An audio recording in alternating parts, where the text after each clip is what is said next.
up, Woodward. We are starting off your day with a brand new crew. Meet Broder.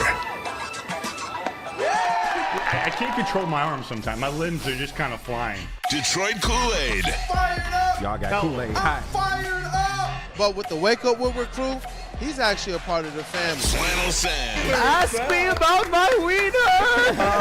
Okay. Along with JB and KG. Wake Up Woodward gets you all of your Detroit sports talk. Every morning, 8 to 10 a.m. Live on Woodward Sports. A show for Detroit, by Detroit, with people from Detroit. Tell Siri to set an alarm. Because it's time to Wake Up Woodward.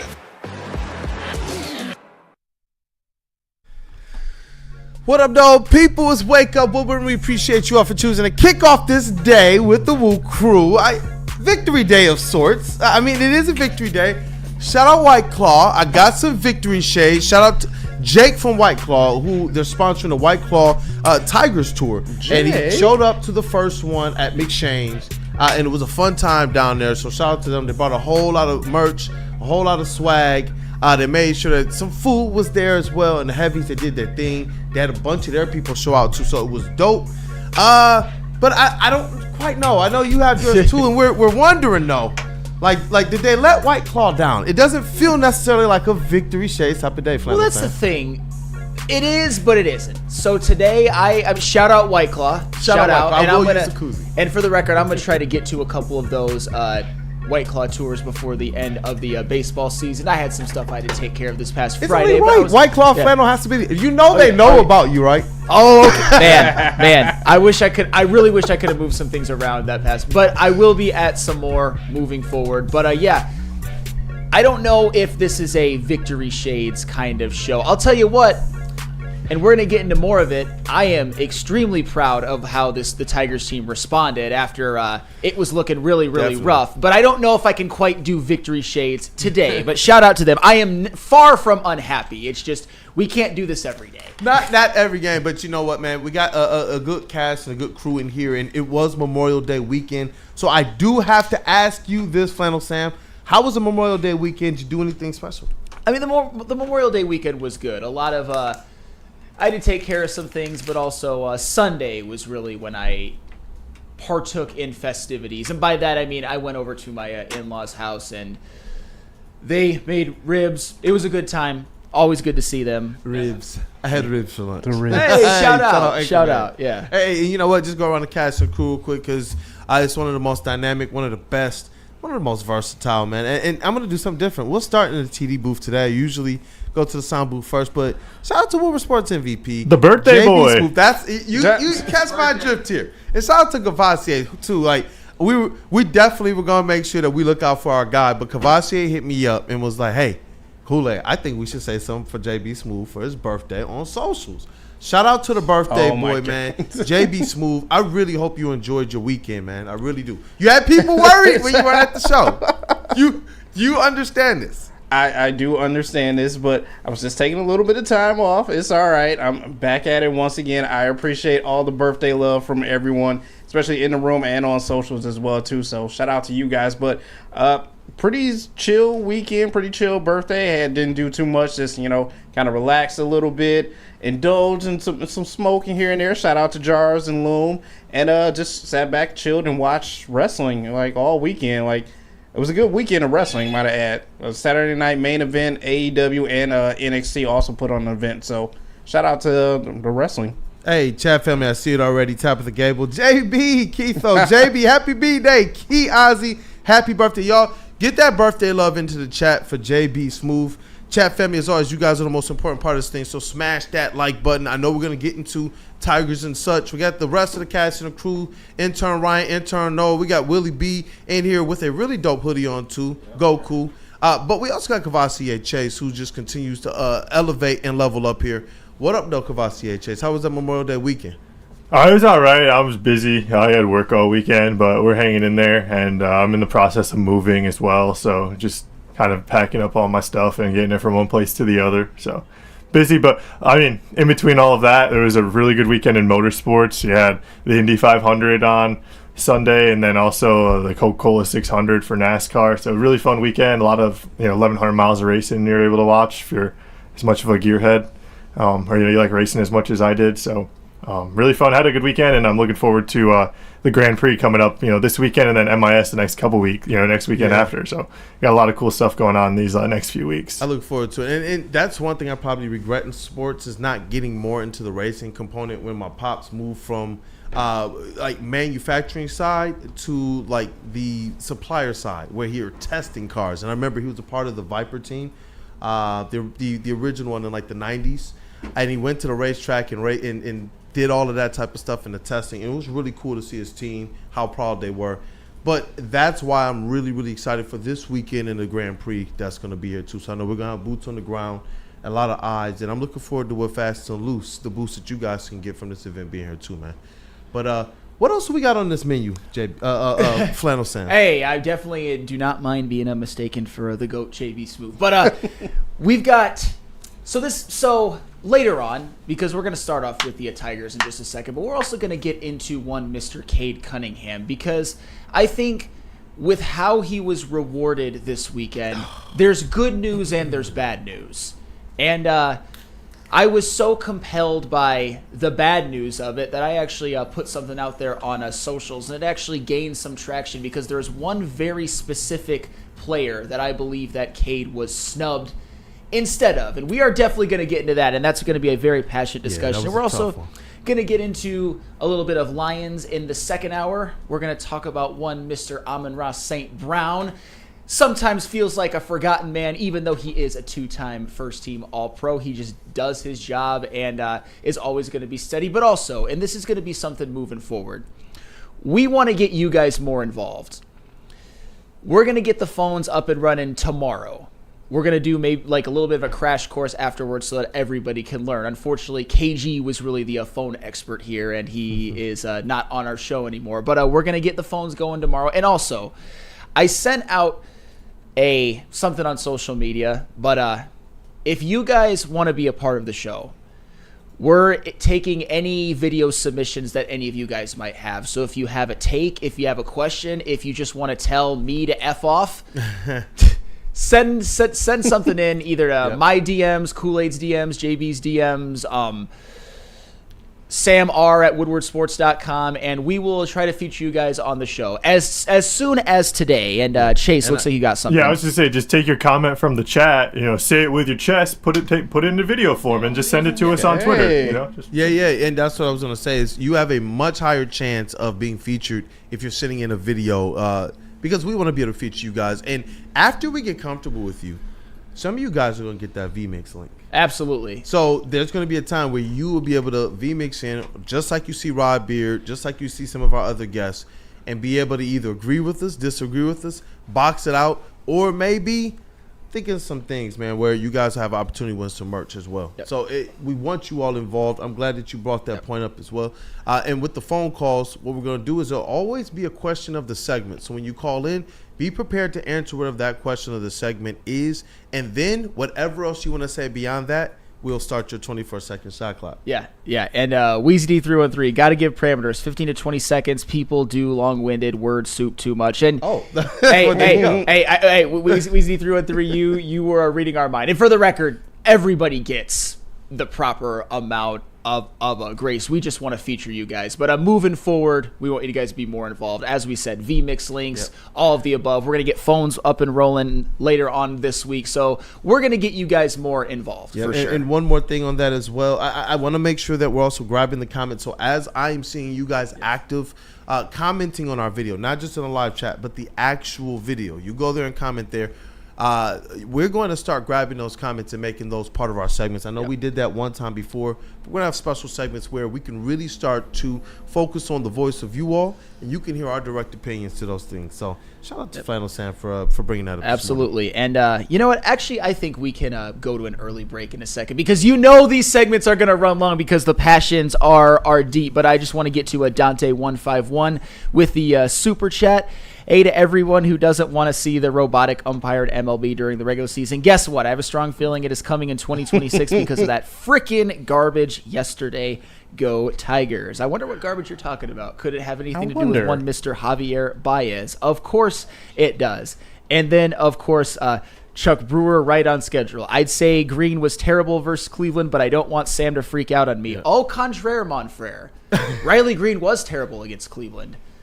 I don't mind if you criticize him when he actually deserves it. It's the BS of calling him a fake all-star last year, or even when you're praising him, shout out Justin and Spencer being like, oh, he's MLB player, AL player of the week, but he runs funny and he has no aura. That's the type of BS. And I was mad at Justin for doing it based on one game on Friday's show. However, it was not just one game. He did have a bad series, but he made up for it in a big way yesterday. We're going to get into that. I can't wait to get into that. When I see a couple people here, Jonathan Lord. No, trust me, bro. Look, I'm telling you, likes go a long way. Sharing the stream, commenting, being here and supporting us, and super chats, they go a long way towards supporting us here at the network. I promise you that. And it allows us to be able to, evolve as a network. And I see you, Gromit.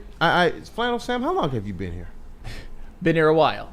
JB Smooth, how long have you been here? I've been here a while. Would you guys, over 3 years? 3 years plus now? It's getting there? Closer to 4 than 3. 4 years for me. 4 years for me. It's officially for going on some change. It's a long time. And Kavasi Chase, one of the most talented people I've ever seen come here. We got some pretty nice interns. We got Willie B. We got that dude Justin. That's just this show. And I've even mentioned people like Summer. I'm appreciative of what this place continues to be and what this continues to do. Shout out Summer. The talent that we run with overall, the talent we've been able to help boost. The talent that we might have fumbled, and we have to be able to admit that. But as we sit right here right now, I'm grateful to be up here with these guys, with this chat family. We got a lot of things to talk about today because the Tigers, they got me kind of conflicted. I want to put on the victory shades. I want the chat family to tell me, is it a victory shades type of day for me? Is it? Because we know what happened to Guardians series, but they did bounce back. You know what? I actually, when we get back, I want Chase's opinion on this because he was the only person in the room that said that 1 out of 4 wasn't the worst thing in the world. And as it turns out, he might have been absolutely right. But first, Kool-Aid, tell us about Buddy's Pizza. I will, because you know what? It's sounding like lunch. I need you guys to make sure that when you get hungry, when you think about what should I do for lunch, you go and you hit up one of those 22 locations in the great state of pure Michigan that Buddy's has. Including if you want to go and visit the originals on the corner of 6 Mile and Conant where it all began. It is the original Detroit-style pizza. And make sure you download the Buddy's Pizza mobile app. You're able to accrue points, be available for promotions, and who doesn't like to be able to get free food? Now, before you get the free food, before the promotions may hit, they do allow you to save 10% on your entire order using promo code 10mil. Buddy'sPizza.com.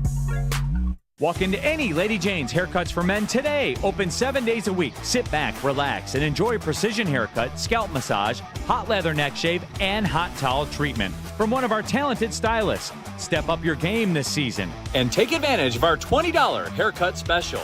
Scan the QR code and get your coupon today. Lady Jane's Haircuts for Men, the ultimate haircut experience. Open 7 days a week. Walk-ins always welcome. Lady Jane's Haircuts for Men, it's wicked awesome.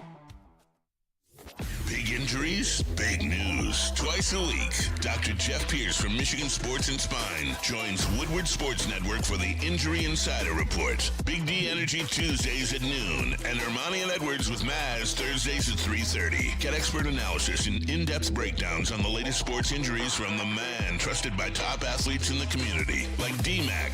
Whether it's the Lions, Pistons, Tigers, or Red Wings, Dr. Pierce talks us through it all. Don't miss the Injury Insider Report with Dr. Jeff Pierce, your go-to source for understanding the impact of injuries on the games and players we love. Only on Woodward Sports Network. Scan the QR code on the screen or go to MichiganSportsandSpine.com to see if Dr. Jeff Pierce can help you.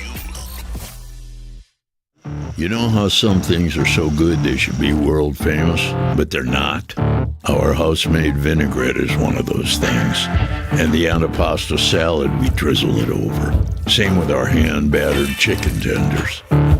Original recipe soups and pasta sauces.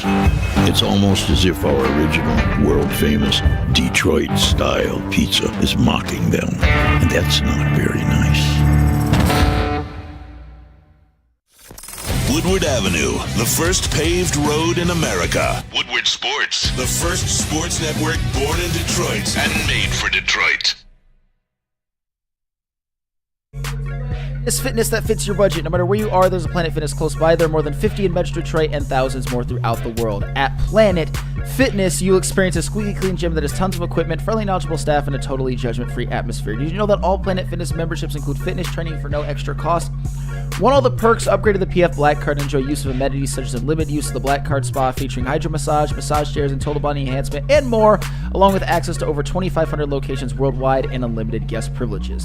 For more information or to join today, visit your local Planet Fitness or planetfitness.com. What up, though, people? Welcome back to this Wake Up Woodward. We appreciate y'all for choosing to kick off this day with the Woo Crew.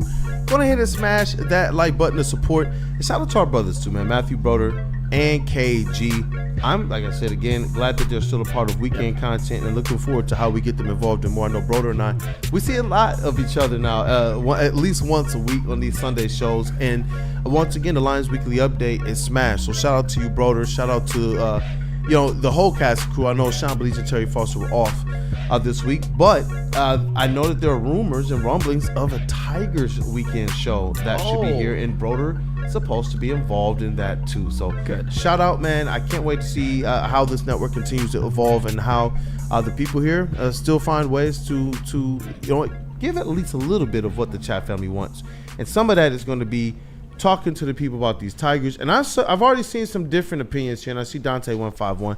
Kool-Aid, it is a Victory Shades Tuesday because the Tigers on a 2-game winning streak and everyone else lost yesterday to extend the Tigers' lead in the division standings.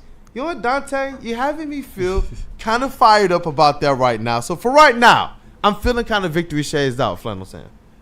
Yeah. Talking about, though, I'm feeling just a little bit. Look at Willie I got you. Just a little. No. Maybe it gets to the point. Shout out to White Claw for the Victory Shades as well. This is our sponsor. We're sponsoring the White Claw Tigers Tour, and it was so much fun at the first one. But I'm hoping that we have, out of the last 3, a whole lot more victories than we've experienced so far. Yeah, and the reason that I just put the shades on is that Dante 151 is absolutely right. Before the weekend, the 4-game series against Cleveland, which did not go the way that any of us wanted to, the Tigers were 5.5 ahead in first place, had the best record in the American League. Right now, after that bad series plus a win against San Francisco, they are 5 games ahead of I believe it's Cleveland and Minnesota and 5.5, or is it 6 ahead of Kansas City. So they're basically at damn near the same spot as they are in the standings, and they still have the best record in the American League, second best in Major League Baseball after the Philadelphia Phillies. But I want to go to Chase first because I was pounding the table for you got to split. I think that was pretty much the consensus amongst the room, was a split would be great. I felt like 3 out of 4 was very much attainable. A lot of those Guardians starting pitchers, shout out to them, really performed above what I thought was possible, particularly Slade Sassoni. I've got some egg on my face for calling him a bum. He pitched great. But Chase, you were always steadfast that if the Tigers at least get 1 out of 4, it's not the end of the world. And I think, especially after how they responded against the Giants, and then seeing how the Tigers were able to get that 4th one with a dominant Tarek Skubal performance, I think you were proven right. Yeah, I mean, it sucks. I mean, it wasn't saying like it's okay to only win 1 out of 4, but if that's the case, then I mean, you still have 5-game lead in the division. You still have, everyone's seemed to stay healthy coming out of it, and at the end of the day, beating, whether or not we win this series against Cleveland in May isn't going to make or break our season. If we end up playing them in October, that's the series that's going to matter. And I'm okay with AJ Hinch kind of keeping his cards a little closer to the chest, more or less, and then just keeping the keeping the deck tight and not really playing anything tough and or strategic until you get later in the season and you have a chance to really make those moves that are gonna really make or break your season, or more or less. These 4 games against Cleveland aren't going to be what makes helps this team win the division or not make the playoffs, more or less. They're going to be fine. And I mean, I don't think there's anything to worry about. I just as long as you didn't get swept, I feel like you end up, especially with the Skubal start in there. Oh, yeah. Yeah. With him chirping, him smirking, him just grimming people. That, to me, was the ultimate pick-me-up, especially after you get your butt kicked 3 games in a row. And there was one question in here, Weezy 3-3. I'm telling you, I've been here too. I got questions. He says, I got questions about Flaherty, but we will get there. I like where your perspective is, Chase, because for me, I wonder how much does this make the Tigers now bear down that much more? You know, obviously, you would rather go and have that success and have your confidence be built up off of winning. But with a team that has still so much more in front of them this year, they didn't lose any pace. But you get this little bit of reality check, this little bit of dag. That is a squad that just put us out the playoffs. A little bit more, it's time to batten down the hatches just that much more. And maybe to the front office, it sends just these little tiny little bit of pulses. So without disrupting really the pace that the Tigers are on, you kind of got this reality check window where for 3 games, this team that you're hoping to get the better of finally, I actually came in and checked you a little bit. But then you see the Tigers on a scuba start, and then to start this one off against who I call the dreaded freaking Giants. I will always dislike them for taking one away from our squad. For sure. To start off the season against them, because they're not a slouch squad, that to me shows that this team is still what we've all been wondering. Are they going to be a team of adversity? Are they going to be a team that can bounce back from these things? Are they going to be a team that they can take a couple L's that look bad, but who are you on the other end of it? I'm starting to realize this is this team's identity, and sometimes the fickleness of baseball will cause what happened in the Guardians series to happen. Absolutely, and that's why I'm actually, and if I didn't make it clear before, I'm going to make it clear now. I am very proud of this Tigers team. We all were very, very upset with what happened in the first 3 games of the Guardian series. I mean, Saturday night, after they lose in extras, after in the first 2 games scoring a combined 1 run in 2 games, it wasn't teetering because it's still early on in the season, but you can't get swept because that was the only real scenario objectively that it would have been a disaster series. And don't get me wrong, it's still disappointing that they only won 1 out of 4, but it was just the way that the Tigers as an organization, the players, AJ Hinch, were able to right the ship. Because even though when you lose the first 3 games of a series, you can really get down as a team. But what I think the team realized is that if they win this one, which was the Sunday game, that they're relatively fine. And Tarek Skubal, man, doing Tarek Skubal things, being the best pitcher on the planet, being one of the best pitchers, I think, when it's all said and done in a Tiger history, just says no more. Not on my watch. Wasn't that just a big FU Yes, game? I was going to say, absolutely. I know we don't have it like specified, but I feel like he just deserves a Krispy Kreme setup. Oh, absolutely. Think about the pressure, man. It's not just the individual aspects and accolades and trying to keep pace and the contracts and all this, but I believe this dude really wants to win right here with the Old English D across his chest. And so you're talking about a whole lot of mounting pressure, and this guy looks like a sicko out there who is absolutely loving it. And I saw somebody else, Gromit. Skubal pitched a complete game in under 100 pitches, the Maddox complete game. And I saw another one. I forget who put it, but he was, here it is, Key Ozzie. If y'all be watching him, Scoobs low-key be talking a lot of trash after his strikeouts. Mad trash talker. He got that Riz, or as they like to call it today, that aura. And I do, man. Riz and aura are 2 different things. He has it both then, huh? Does he contain both, though? One took Cavassier Chase. Because Scoobs was electric, man. I mean, I don't know if he has Riz, but he definitely has aura. He's just a great pitcher.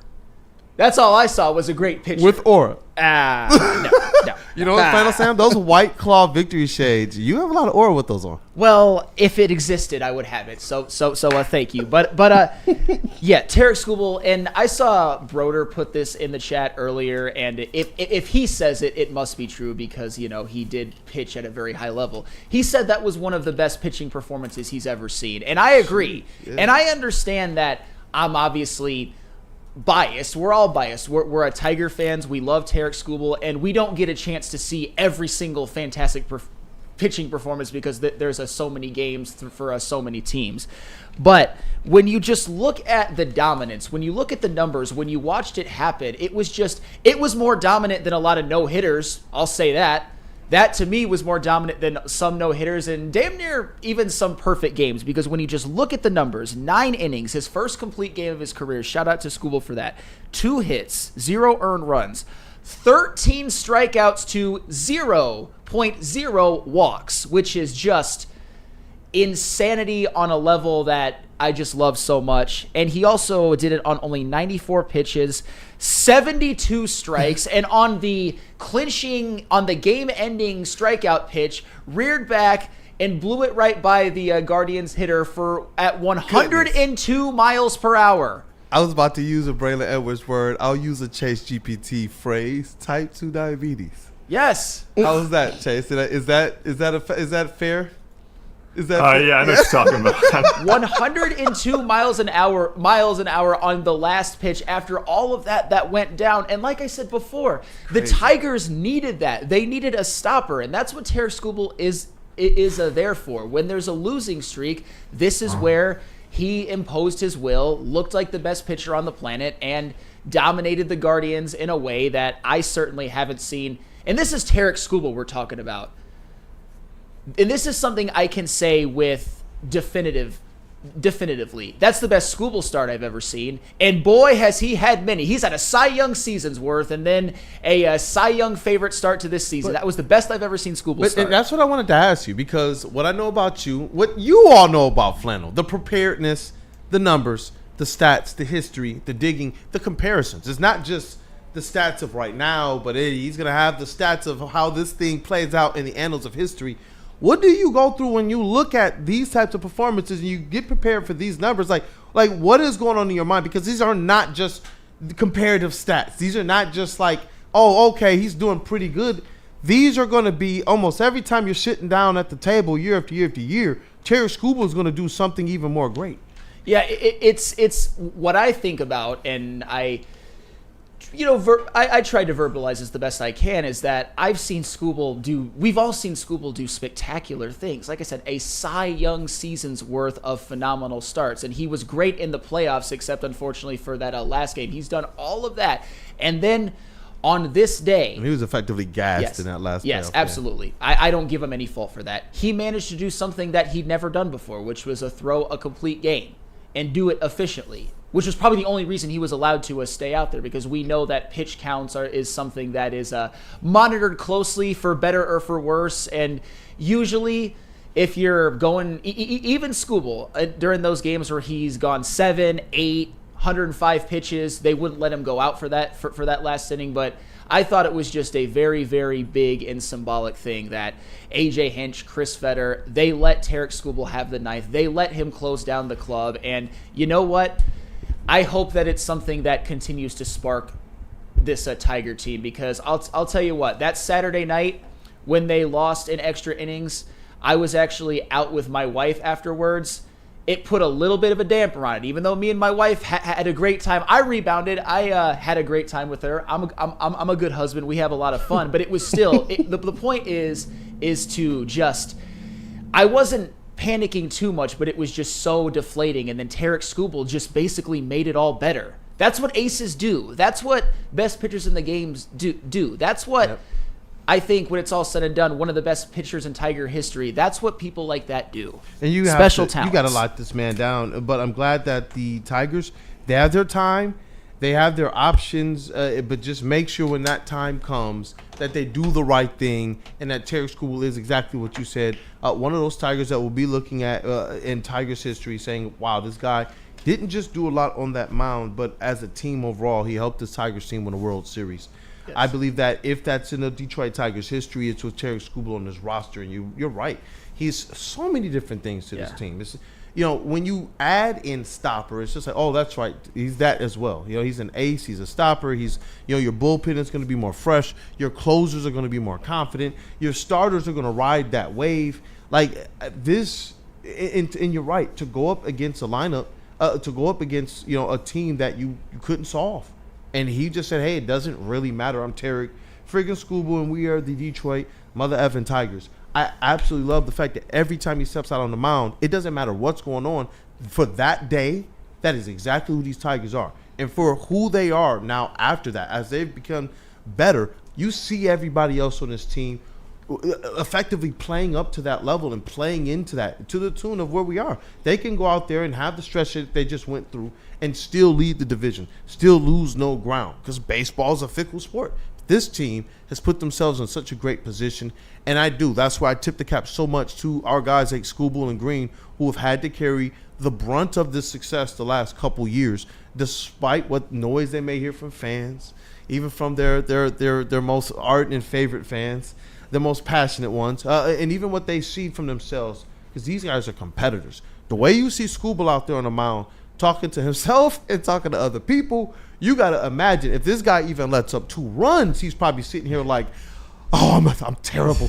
I'm just a horrible pitcher. Because look at how great he is, and he's still elevating it. Like you said, rearing back to throw that hammer, like my man literally threw Milner. And it was like, that's the end of the game. You guys are done. And I forgot for just a little bit that the Tigers had lost the previous 3 to the Guardians. Yeah, just for a little no, bit. for real though. That's why I'm so happy today, because it was Tarek Skubal that started the wave of making it all better. He literally turned darkness into light. I know that sounds like hyperbole, but that's basically what he did. But it's not hyperbole. That's what aces do, as I continue to say. And also, Tarek Skubal deserves, obviously, by far the biggest slice of the pie for Sunday's big victory. That stop the bleeding win, as I like to call it. But I also want to give a shout out to a couple of other players.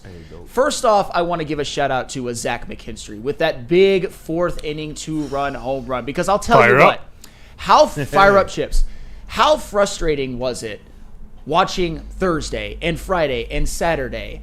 The Tigers just could not solve the Cleveland Guardians starting pitching. And I'll tell you what, through the first few innings of a Sunday's game, Skubal was dealing, but Logan Allen was giving the Tigers some trouble himself. But Zach McKinstry, in a lefty-lefty matchup, said, not today, because Skubal can pitch as well as he wants, but you know that the Tigers need to give run support, and baseball is also a game of scoring runs as well. And Zach McKinstry with that big 2-run home run, continuing to come up with big hit after big hit, been such a great, I'm not gonna say addition because he's been on the team, but this is the best baseball he's ever played in his career, and he's been really, really good for the Tigers. He's been that super utility player that hasn't even really been a utility player because he damn near has had to play every day due to injury. So shout out to him, and a shout out to what that turned into, which was a 5-run 4th inning, which was all the scoring that the Tigers needed. Javi Baez with a double. You had Gleyber Torres drove in Javi, and then Andy Ibanez drove in Gleyber Torres, and that was basically all she wrote. So shout out to the Tigers bats as well. They came alive for that 1 inning and gave Tarek Skubal more than enough run support. Hey, they did. And you know what? Shout out to Crash Out Javi as well. Crash Out Baez, man. Shout out to him. But you're right. This team, they continue to prove that, you know what? Hey, teams are going to go through some struggles. Players are going to go through some ups and some downs, but this team is proving that they have this thing figured out, that they're a real squad. This happens. And that's where I was grateful for Dante's. When I saw his chat, I was like, you know what? This is going to make me put the victory shades on, because he's right. To keep things in perspective, you tip the cap to the Guardians. They got us again. But when you look at the grand scheme of things, that's where it came into focus. This is still about who the Tigers are as the leaders of the Central. This is still about who the Tigers are at the top of that AL. This is still who they are as when you look at all of the different series they've played and all the other good teams they've played. I haven't, because I was going to ask you, you know, what's your outlook and what's your confidence coming through this, knowing what they just went through with the Guardians. And honestly, you know what? I'm just as confident as before. I thought that I was going to be a little bit more dinged. But what Cavassier was talking about before the series is actually what I'm feeling a lot more of right now. I'm more or less like, okay, that happened. Now this team knows that in the back of their minds, and I'm hoping that it spurs even more. I'm hoping that there's, you know, some other level, and it's so appropriate that Willie B got on the Goku shirt for fans of that. You know, hey, you got B. You get stronger after these types of battles, get into your time chamber and come back, because that's what I want to look forward to. I was going to be like, man, you know, Flaherty, because I've even leveled with Weezy, but I don't care anymore. Your team's not going to be perfect. It's who you are through that imperfection ultimately that matters. That matters to me. Trust me, as a married man with 4 kids, that ultimately is what matters to me. And I'm starting to apply this to a team when you know they've done everything else right. Then you kind of roll with these ups and these downs. Like I said, even after the worst stretch of the season against a team that you don't want to have your worst stretch against, the Guardians, a team that just has the Tigers' number and is still, I wouldn't say nipping at the Tigers' heels, but they were they were approaching that point after at least the first 3 wins. The fact that the Tigers were able to stop the bleeding and then get a win against San Francisco yesterday. And oh, by the way, on that same day, the Royals lost, the Twins lost, and the Guardians lost. Everything's all right now. And I think that if the Tigers can at least take care of business in this series against San Francisco, I'm feeling really, really good. And I want to shout out the Tigers for yesterday's game as well. And to shout out a certain player, because the Tigers did not have one all-star last year. They had 2, and we already waxed poetic about Tarek Skubal, and rightfully so. He's the best player on this Tigers team. He's an absolute superstar, mega superstar. I want to give a little shout out to Riley Green. And before I do that, I will admit, Riley Green was absolutely terrible in the Guardians series. He was 0-for, and that's obviously can't happen. I know that slumps happen, but going 0-for against the Guardians, that's just, I can't defend that. I won't even try to defend that. Especially, he had numerous chances with runners in scoring position that could have flipped games, in which he failed. Like, honestly, if you look at those first 3 losses for the Tigers against the Guardians in that series, I, the Riley Green stan, will fully admit Riley Green might have been the biggest reason why you lost those games. However, the team was able to pick him up on Sunday vis-a-vis Tarek Skubal and Zach McKinstry and others. But then on Monday, with the score, with the Tigers ahead 1-0 in the bottom of the 5th inning, Riley Green came up with the bases loaded, 1 out against the left-handed pitcher. And we know that Riley Green this season, he struggled in certain situations. He hasn't been good against left-handed pitching, and he hasn't been as good as he was last year in clutch situations. And furthermore, he got down 0-2 in that count. And we know that 0-2 is really, really tough for any hitter, but Riley Green has struggled a lot when he's been down in the count this year. But what he did was he took an 0-2 pitch, he kind of guided it into right field for a 2-run single to break his slump, to give the Tigers all of the insurance runs that they ended up needed. It ended up being the difference in the game, and that's big time right there. That's stopping the bleeding when it comes to your slump. That's stopping the bleeding when it comes to not coming through in certain situations in which it cost you games earlier. And at the end of the day, Riley Green got the biggest blow in that game, and the Tigers now are 5 games in first place, and his numbers are still looking really damn good. So a shout out to Riley Green. He did a lot in terms of making up for where he had failed in that Guardian series. Yep, and I'm seeing some of the conversation in the chat here, and I actually like where this is going. Crazy Clown, I like this team and I have fun watching them play. It's sad that the experts can't do that. And he put a couple laughing emojis in one of those. Just give me a break. And then Chocolate Cheese, he puts, I'll tell you what, from the end of last season and the first 50 games of the season, and including I believe he means first 50 games of this season. I believe he also means the start of this season. He says, I think I'm 100% in on the Tigers for sure. I was holding back a little, well, because you know. And I think I am more there where Chocolate Cheese is. It was a certain belief in the squad before that you thought they could take the next step.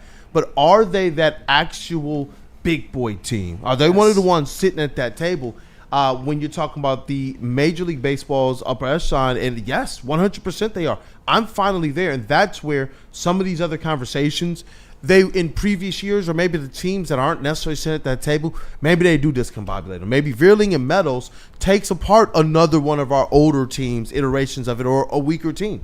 Maybe Flaherty struggling takes apart another team, because I feel like in any other some of these other years, I could see the scenario where if Flaherty is struggling, and if Green goes through his slump, and if Javi goes through his 1 for 19, there's Torkelson, this, that, and the other, I could see where that just sinks the Tigers. We saw these types of things happen last year with the players that we thought we could depend on, and what happened in the first half of that season, this team shrunk to some levels that we didn't quite anticipate. And it got to a point where even some people of our panel, man, we were wondering. Some people were wondering what's going to happen, from player to manager to what we thought should happen. And then we saw when they got those players back what happened.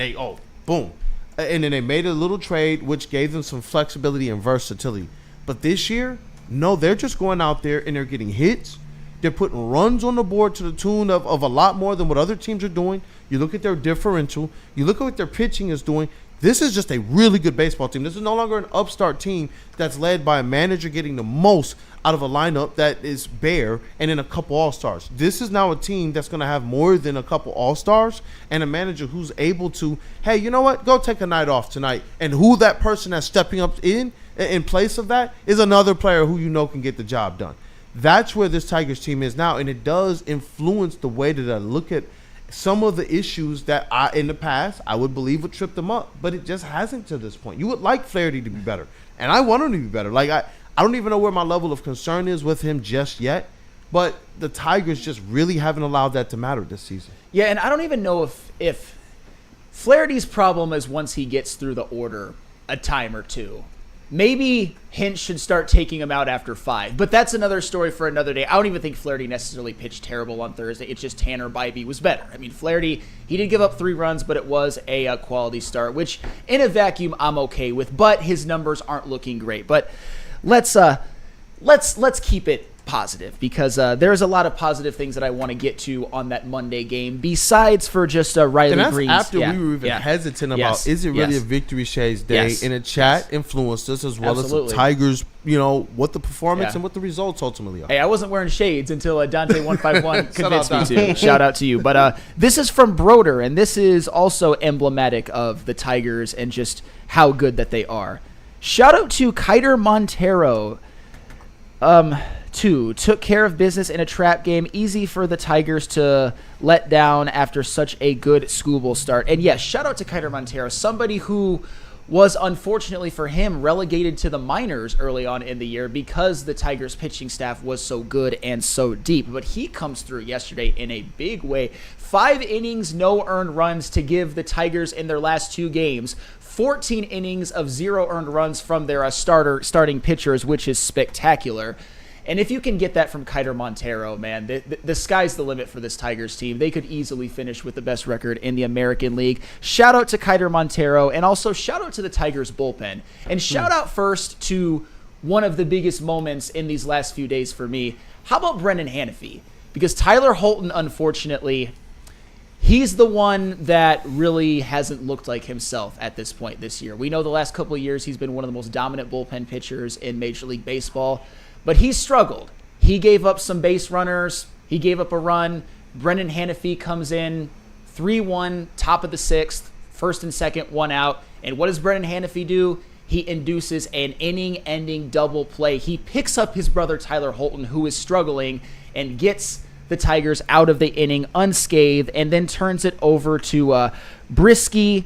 It was Brisky, Canely, and Vest. Basically, good morning, good afternoon, good night for a Tigers victory. So shout out to the bullpen. Shout out to Cade Montero as well. Shout out to, I think the Tigers pitching staff for the most part was pretty damn good this past weekend, besides for a couple of hiccups. And we all know that is, even when the Tigers are hitting the ball, even with Spencer Torkelson having a resurgent season, Baez, Gleyber Torres, Riley Green, McKinstry, the engine of this team is the pitching staff, both the starters and the bullpen. Yep, definitely. And you know what, chat family, as we prepare to move to the next segment, I want you guys to put in the chat to just how you feeling about the Tigers overall. But what did you do for Memorial Day weekend?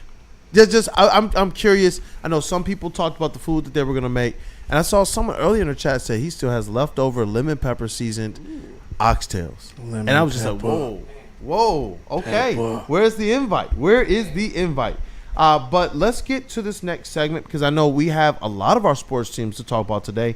The Tigers, who are still first place in the Central, first place in the league, and still battling to be as one of the top teams in all of Major League Baseball.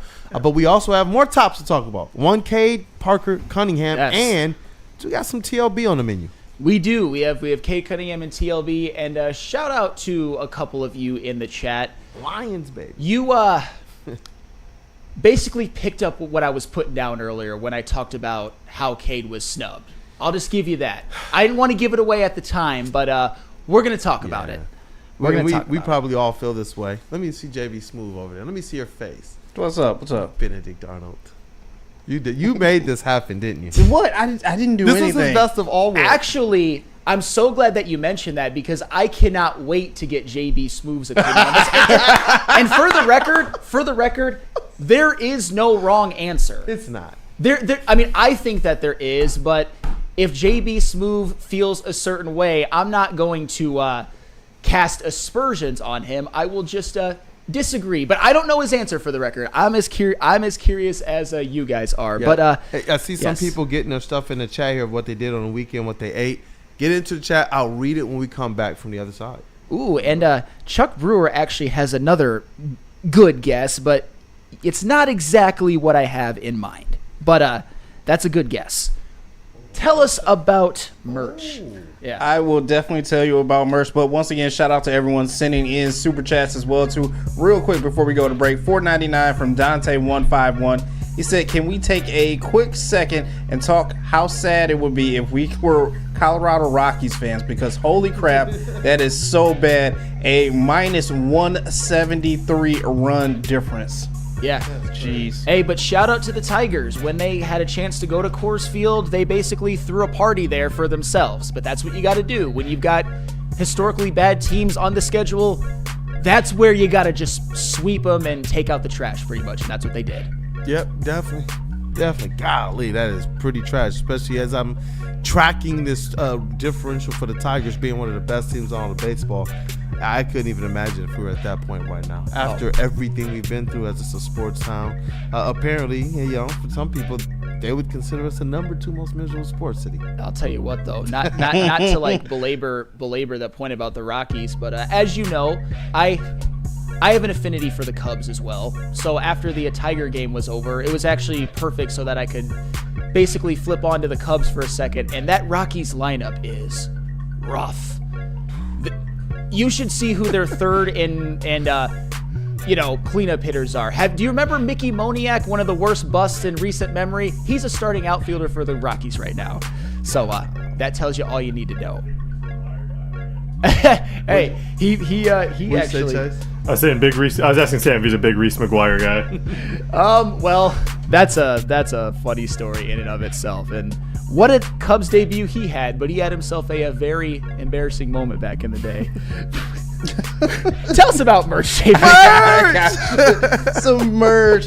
Do yourself a favor, head over to woodwardsports.com. All you got to do is click on that shop tab. We are dropping new designs every single week for you. We might need to start working on a Hothead Baez shirt. Yeah. A Hothead Hobby shirt, I think. I've seen the people actually are loving Mr. Javi Baez going off. See? I mean, hey, the man can sell some merch. I'm just saying, we got to work on that. Woodward Sports Tigers gear is out right now for you, so go and grab that as you head down to Comerica Park. And you can't forget about the Red Wings either. The LFG Red Wings t-shirts, hoodies, still available for you right now. All you got to do is head over to woodwardsports.com and click on that shop tab. Talk about Javi moving product.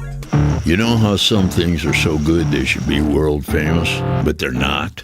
Our house-made vinaigrette is one of those things. And the antipasto salad, we drizzle it over. Same with our hand-battered chicken tenders. Original recipe soups and pasta sauces. It's almost as if our original, world-famous Detroit-style pizza is mocking them. And that's not very nice. How do people feel about getting a Planet Fitness membership for $15 a month? How do they like working out in the clean and spacious gym that's filled with equipment for every workout? And how about free fitness training in the judgment-free zone that leaves them feeling energized all day long? Join Planet Fitness today with the free PF app, online or in club, and start getting that big fitness energy for $15 a month. Head to woodwardsports.com and click on Shop. Get the latest in Detroit sports apparel and exclusive Woodward Sports gear. Woodwardsports.com can get the whole team outfitted. Love the Pistons, Red Wings, and Tigers? We got something for you, too. Shop online at woodwardsports.com.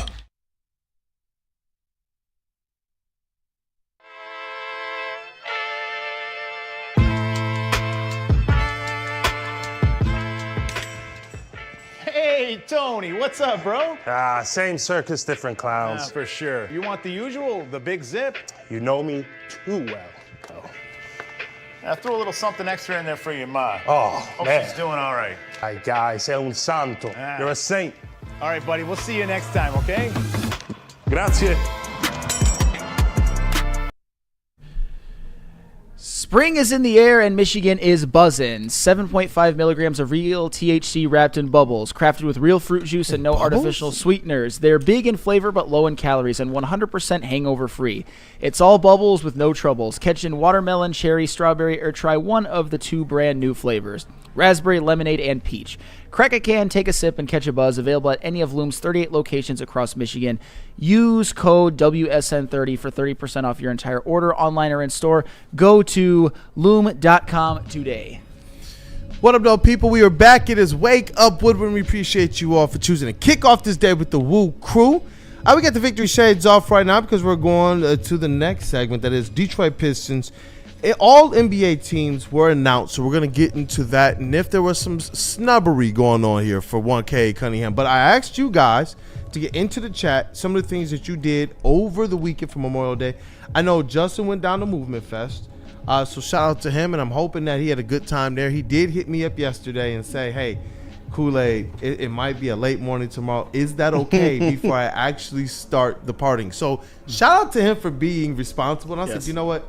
Enjoy yourselves, man. You guys do a lot here. And when we get these little pockets of opportunities to have each other's backs, hey, you know what? Go on and have some fun. So shout out to him. I know he had a good time. JB Smooth, did you have a good time this weekend before I get to some of this chat stuff? And I know Noah Ryan, intern Ryan, has some things to say as well. Oh, yeah, definitely. Like I said, it was a birthday weekend, so obviously it was kind of, relaxing, chilling at home for the most part. Did go out to birthday dinner at Black Rock. Shout out to Black Rock. Got some nice, steak there as well. Like I said, it was just chill. We had wrestling. The NBA game was on as well, too. And Sunday, got the Indy 500 as well as the Coca-Cola 600, which me and Chase are covering on Fast and Loose, which should be out, later on today? Or Yeah, 1 o'clock. Yeah, so later on today, so definitely check that out. But other than that, Memorial Day weekend, just chill with the family. Got you. And Tabitha Gable, she says, I love lemon pepper. Freddie felt 313. He said, I crush beers, smoke that ooh-wee, devil's and lettuce. ate jalapeno popper burgers. Shout out to him. And I saw Randall Smalls. What he had people going wild. He said, my smoked cheeseburger seasoned and caramelized onion butter were on point. Yo, Randall Smalls. Didn't invite anybody over? We're going to have the chat family come over and have like a cookout contest, like a tailgating or a watch party eating contest, man. That would be actually pretty dope. A-Diz 41, he says he's never had oxtails. Bro, you got to try them. Joseph Herrick, whiskey, smoked ribs, and baseball. Detroit knows how to get down, man. They definitely. Expert Swami says, I cooked kebabs for the first time, and I enjoyed the weather. There's nothing better than Michigan in the summertime. And like Kavasi said, you know what, Memorial Day, it kicks that off. And I just before I get over to intern Ryan about it, definitely want to make sure that we say shout out to those that did give their lives for our opportunity to have these opportunities, to have the freedoms that we do, which is the basis of Memorial Day. I did have people that served. I did have people that passed. And so it does mean a lot. And so I know that there's others out there that have those connections to family members that have. So we definitely, we definitely honor you guys on this day or on yesterday. But for our first show back, wanted to make sure we pay a little homage to that. But what up, though, intern Ryan? What's going on? I also got to give a shout out to my uncle who's a veteran and my neighbor who's a veteran as well. So and to all the troops out there that served for us. But my Memorial Day weekend was pretty eventful. I went to northern Michigan, about 3 hours north, to Meyer Lake. It's about an hour and a half north of Mount Pleasant, about 40 minutes west of Oscoda. Hung out there in an Airbnb that my friends and I rented out. Stayed on a lake, Meyer Lake, as I mentioned. And actually, we couldn't even use motorized boats at all. We had to row ourselves around the lake because it was so small. Had hamburgers and hot dogs. Then on the way back, got to see a couple of cool cities.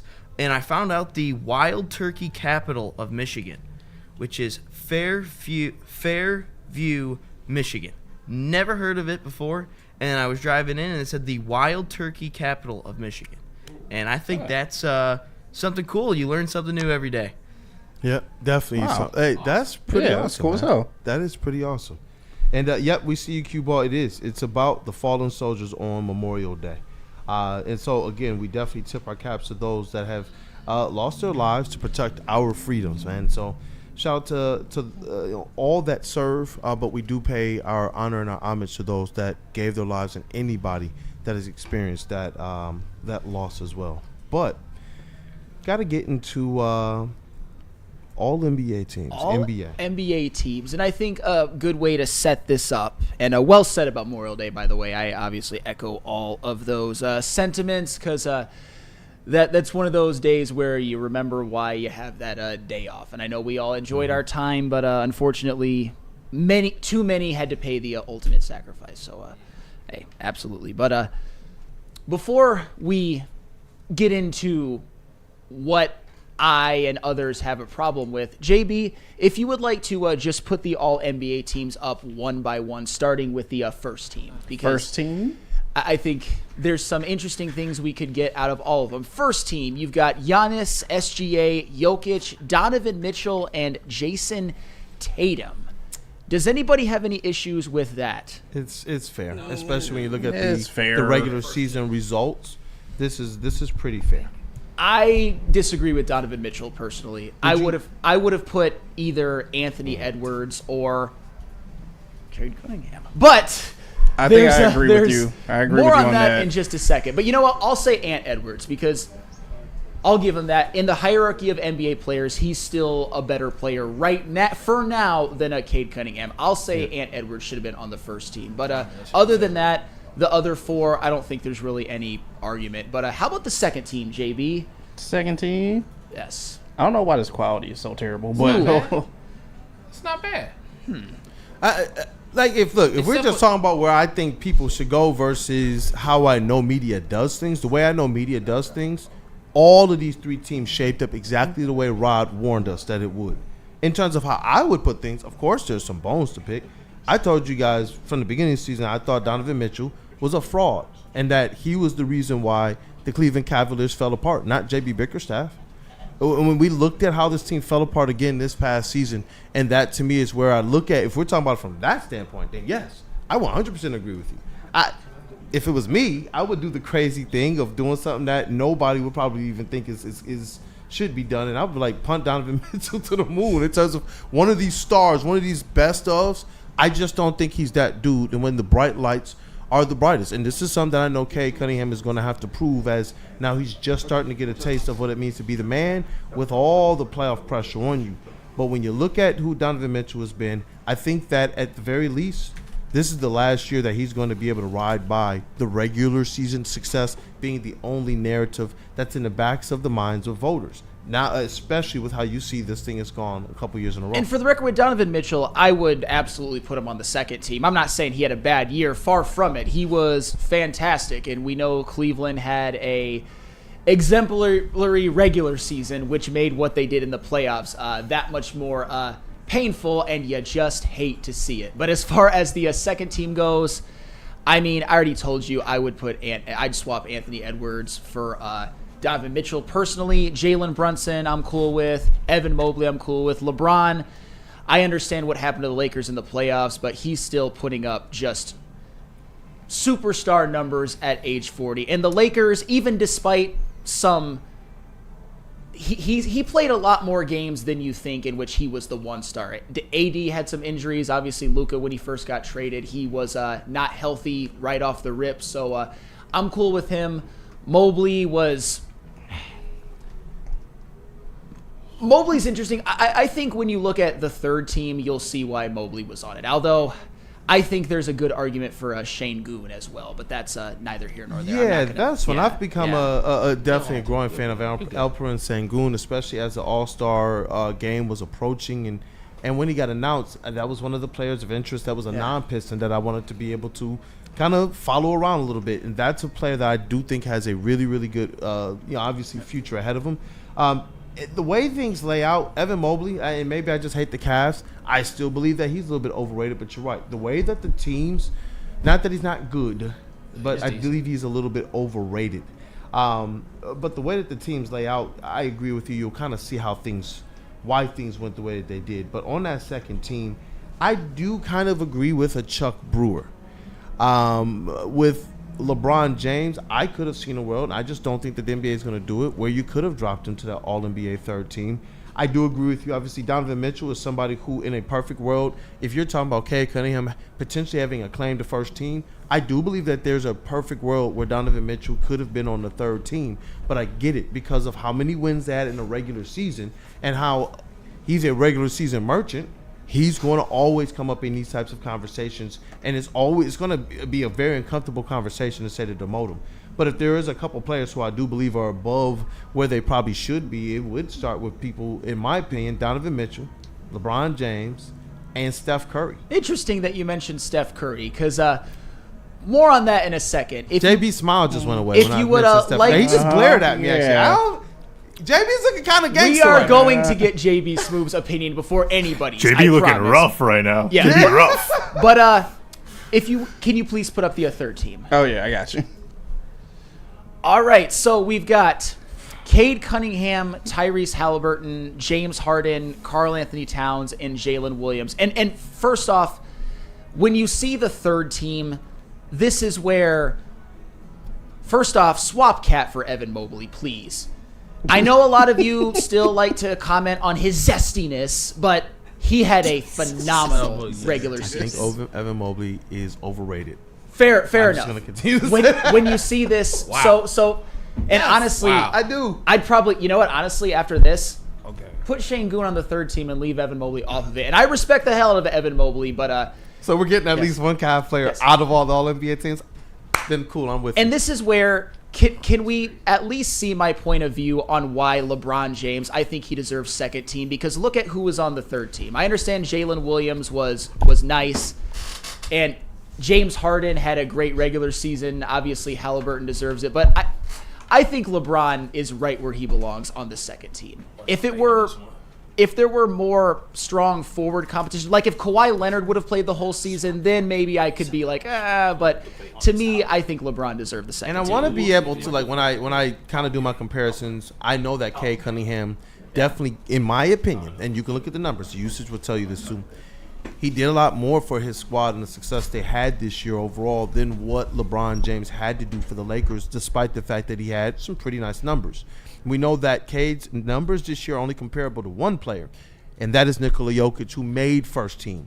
The distinction that they share, well, they don't have any teammates that are winding up on any all-star lists. They don't have any teammates that might wind up on some of these all-NBA lists, like you see with Donovan Mitchell and Evan Mobley, Jalen Brunson, Karl Anthony Towns. And that, to me, is where, when I look at these lists, to me, I know the balance that they're trying to play as it relates to, how good the individual player is, the success that team did have, even if it's not better than someone else's, and who that player is in terms of history. I do believe that there is some notion when you look at this list of who these players have been in the history of basketball, who they've been recently, even though it's supposed to just be a regular season award. Rod is right when he says media is focused into a lot of these players that make that play in these larger markets that have had longevity of success, and there is a certain level of trust that you probably give in a nod of a LeBron James or a Steph Curry over a Cade Cunningham, who the Pistons, for as much as I hate saying it, before this historic run towards the playoffs and the 6th seed, doing things that no team has ever done from 14 to 44, that 14 represents the lowest wins in franchise history in a season where they did break the losing streak record. And I do wonder sometimes how much of that type of stuff is what they're going to have to continue to punch through. And I'm glad that that's not what they necessarily play for. I know Cade is playing to be the best. He did say that. He wants all the awards. So when people state, well, these things don't really matter either, Cade is going out there on every podium and stated it. I want to be the face of the league. I want every award, and I want every metric or award that proves or says that I want it. And if I don't have it, then I'm not doing enough. Hey, great. You average the same thing as Nikola Jokic, and you had unprecedented success. So if these are the types of things that also add to the level of motivation for Cade Cunningham, yes, because I do believe he was snubbed, but I understand how these things go. Snubbed from second team. Yeah. To be included with your top 15 teams, how these things go. It might not 15 players based on the way their criteria is for all NBA. It's nice to see a Detroit Piston there, not from this perspective. Okay, we're just saying that you guys had a cute season. Bye-bye.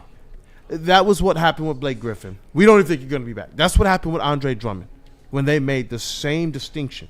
With Cade Cunningham, though, this is the first one who's made this All-NBA team in some time that I know, without a shadow of a doubt, is going to move up these teams in the coming years, preferably and probably as soon as next season. I expect, and I know we will see Cade Cunningham on All-NBA second team. Well, I know that. Yeah, and this is where we're going to get down into the nitty-gritty, because I do not believe that Cade Cunningham should replace LeBron James on the second team. I believe that Cade Cunningham should be on the All-NBA second team instead of one Mr. Steph Curry. And before I get over to JB Smoove, I'm not even going to say that because I don't want to accuse anybody of anything. This is not a Lifetime Achievement Award. I don't have to do this, but I'll do it. Steph Curry, obviously champion, finals MVP, one of the greatest players we've ever seen, the greatest shooter any of us have ever seen. However, this is not a Lifetime Achievement. It was based off of this past season. And in my opinion, Cade Cunningham did more for the Pistons' success than Steph Curry did to the Warriors' success. And furthermore, when you look at some of the numbers, preferably things like points, assists, rebounds per game, field goal percentage, not effective field goal percentage, but just field goal percentage, Cade Cunningham has Steph Curry beat in all of them. So I have to ask you, JB Smoove, are you happy with Steph being second team and Cade being third? If I have to be honest, I'm happy for my boy Steph. Obviously running with the second team. He didn't do a whole lot this season to obviously make first team, but I think Cade has an argument to be on the second team. I'm not too sure if I want to leave LeBron on this second team. I don't think it's bad that he drops down the third team, just production-wise, things haven't gone his way, especially in LA. Take them both off. I know that these are some aging, some older legends, and I know how you guys feel about them, but I'm telling you, this is Cade Cunningham's time. And what he did this year with way less help than either of them, I thought needed to be honored a little bit more. LeBron James, I understand who he is, and you guys have seen my stance soften. I don't necessarily hate him as much as I used to, but I still feel like this was a little bit of a nod of the cap to LeBron James too. He's had some phenomenal teammates this year. Not that the cupboard was bare for Cade this season. I don't know, man. Get them both out of here. Third team for you guys. Yeah, I wouldn't mind I'm okay with that. As long as Cade's on second team, I would put him on second team over both LeBron and Steph for the record, just so people don't think that I have a pro LeBron and anti Steph bias. I would put Cade over both of them. And JB, I think that was as somebody who you'll admit is a Steph slappy, I think that was a pretty measured answer, because obviously Steph is going to get some cachet. Yeah. Because of who he is, and he deserves it. But as far as this year, I don't think he deserves second team over Cade. And one of the reasons why, and I already alluded to it, but just so that there's a visual of the side-by-side numbers, if you've got that JB. Oh, yeah, I got you. Yes. When I talked about how just on the season, Steph averages more, Cade averages more points per game, assists per game, and rebounds per game, and has a higher field goal percentage, although because of the three-point percentage and the free throw percentage, obviously Steph has him beat in effective field goal percentage, which gives Steph credit for that. But also, and this is something Chuck Brewer mentioned, and I'm glad that you put it in there, because I was getting to it, but you beat me to it. Sam, how good was Golden State before they got Jimmy Butler? That is the mic drop. I will answer that for you. Before the Golden State Warriors got Jimmy Butler, they were 25-26. They were on the verge of not even making the play-in. Yeah, and once Jimmy Butler got there, that's when the Golden State Warriors really took off. And even amongst all of that, even with how good that they were with Jimmy Butler and Steph, and for the record, Steph had something to do with it. Steph and Jimmy Butler in the end of the regular season were a really good 1-2 punch.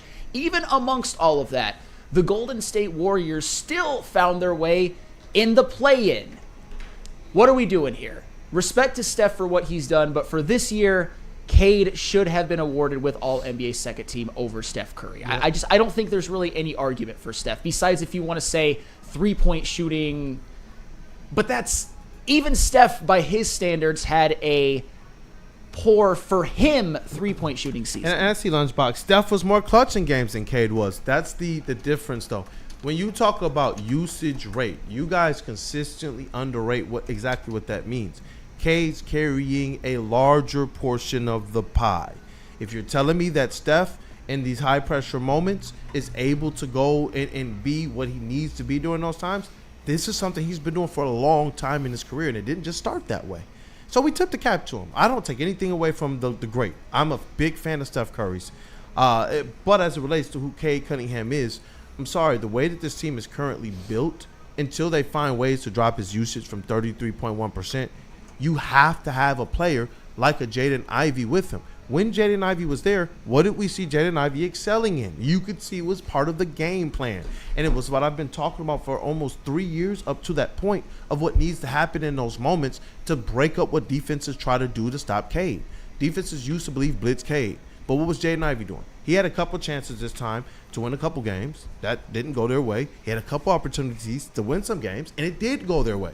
Remember, Ivey I think he led the team this year in game-winning shots. And you look at the clutch moments, Jaden Ivey was one of your better players. As soon as that blitz came, they threw it to Jaden Ivey, and it was just downhill, and it was just it. And we saw the Pistons as they kind of picked themselves up from that 0-4 start. It was a lot of that recipe, a lot of that backcourt magic, a lot of the ability that Jaden Ivey had in that backcourt with Cade Cunningham that helped to spur this type of growth. That's where I'm hoping that the Pistons can do a lot to give Jaden Ivey his opportunity to earn it, because I still believe in Jaden Ivey. But that they do make sure that they go and bring in some more players that can help to drop this usage rate around Cade Cunningham and put themselves in a position to where you can get better out of him down the end of the stretch. So he's not as worn, as used, and as tired at the end of games, because stamina matters. Whether it's 2K or whether it is real life, stamina is a real thing, and this has been affecting him. He has to figure this out too. Let me flip the coin. Cade Cunningham's stamina has to get better. Jalen Duren's stamina has to get better. The best person on the team in terms of stamina that I've seen, it seems to be, and this is weird, it seems to be Isaiah Stewart. I give Asar Thompson a pass because I know that he's a gym rat, but he just went through a cardiac situation. So I give him a pass on that. But this team, from a stamina position, they do have to get better as the team looks to find the right players to be able to help bring that usage down for Cade. And for the record, are you sure that Steph was more clutch this season than Cade?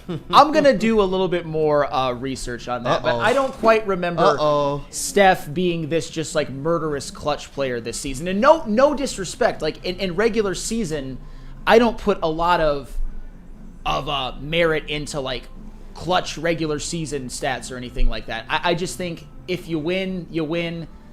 No matter how you do it, it's fine. And in the playoffs is really where clutch moments matter. But I'm not so sure about that. I don't think that there really is an argument for Steph being above Cade in the All-NBA team. If it's only because, unless it's just he's Steph Curry, and how dare you put Cade in the same sentence as Steph Curry? That's not the question. The question is this season, who was better, who was more impactful? To me, it was clearly Cade Cunningham, and I think the evidence bears that out. It does, and I see some people here in the chat, Weezy through and through. Y'all don't want the ball out of his hands. He won't average to 27, 8, and 8. Y'all love so much. This is not about taking the ball out of his hands. This is about reducing how much he has to do and putting players around him that can take even more advantage. So let's put this it's okay. So there's basic math, and then you get into the levels of this thing. You know, you get into your equations, you get into your formulas. Shout out to anybody who's worked with Excel too. All right, with Cade Cunningham, when you get players around him that can take better advantage of the potential assist, because guess what? Cade Cunningham leads there too. Then guess what? You get to drop that usage. Just getting slightly better players around him that can take advantage of that. His 10 assists and 8 and 9 assists a game are coming in situations to where he's having to have like 20 or 30 or 40 opportunities to have those assists. That's the problem. So you get a little bit more around him where people can actually handle this thing more. How many times did you guys look before they got Schroeder and when Ivy got hurt, looked at the backup options and realized they don't even got a point guard? There were times when it was literally Beasley and Ron Holland running down the court with the rock. And we were trying to run combo guard Marcus Sasser. that didn't really work out for this team. And that's what I'm saying. I'm not even talking about making the splash, but you got to do something to make sure that when Cade Cunningham is passing the ball more times than not, you have a better chance to actually cash in on those assists, because now your team doesn't have to go out there and play at a pace of like we're trying to score 150, but we're only coming away with 110, 112 points. You need a squad that can push for 135, 120, and actually hit that. And that's what you see out of some of these other teams. When we talk about the players that did finish above Cade Cunningham, they got those players on their team that will cash in more times than not. And some of those teams have players. We're hoping the Pistons take a look at their free agency, because on one hand, you'll hear people say this: we need these things because blah, blah, blah, blah, blah. But it's like when they go for the detraction of Cade, they just so happen to also leave that out of the conversation where it all matters. You want him to get better at in-game opportunities. But when he had more around him, this is the correlation, right? When his usage was the lowest and he had some of the best teammates usage-wise around him, Kelly Olynyk, Jeremy Grant were some usage dudes. That's how they operate. What did you see? You saw Cade Cunningham in the top 5 in the NBA, not in rookies, in the entire NBA in clutch point scoring. And you had what? Stars coming out saying that dude is it. So it's like we already have seen just a little bit of what happens, and I do believe that when you make that type of a change, this is a big summer for them, because we're talking about what can Cade Cunningham do, what can the Pistons do to get him to the next level, because the media ain't going to do it. I'm sorry, like they're not waiting back to say, oh, yeah, shout out to those Pistons and Cade. They're not sitting back to do that. It's how it's always been. We go and we take it. And that's where it's on the Pistons and Cade. Cade has to say, look at the season I just had. It's amongst the Nikola Jokic's and this, that, and the other. Nikola Jokic, Luka Doncic, LeBron James, they pushed the envelope to a new level. Cade has to, in his era, push that envelope to the next level. And that's where, like, from a person who's a fan of his, as much as we cover him, I do want to see him get to those crazy levels. I want to see him be able to get to a point where scoring 30 and getting your 8, 9, 10 assists is like clockwork and it's butter and it's easy, because I think he possesses that much talent. We see the gravity he already attracts. And so that's where, from a player standpoint, I want to see him get there. And from a front office standpoint, they've already shown that they have a recipe, and I think that they're going to push the right buttons this offseason to get them a little bit more. I don't know if this is the offseason of splashes for them, because their pocketbook gets a lot less loose in 2 off seasons from now, but then they're also faced with Duren and Ivy extensions. So it's going to be interesting to see what they do.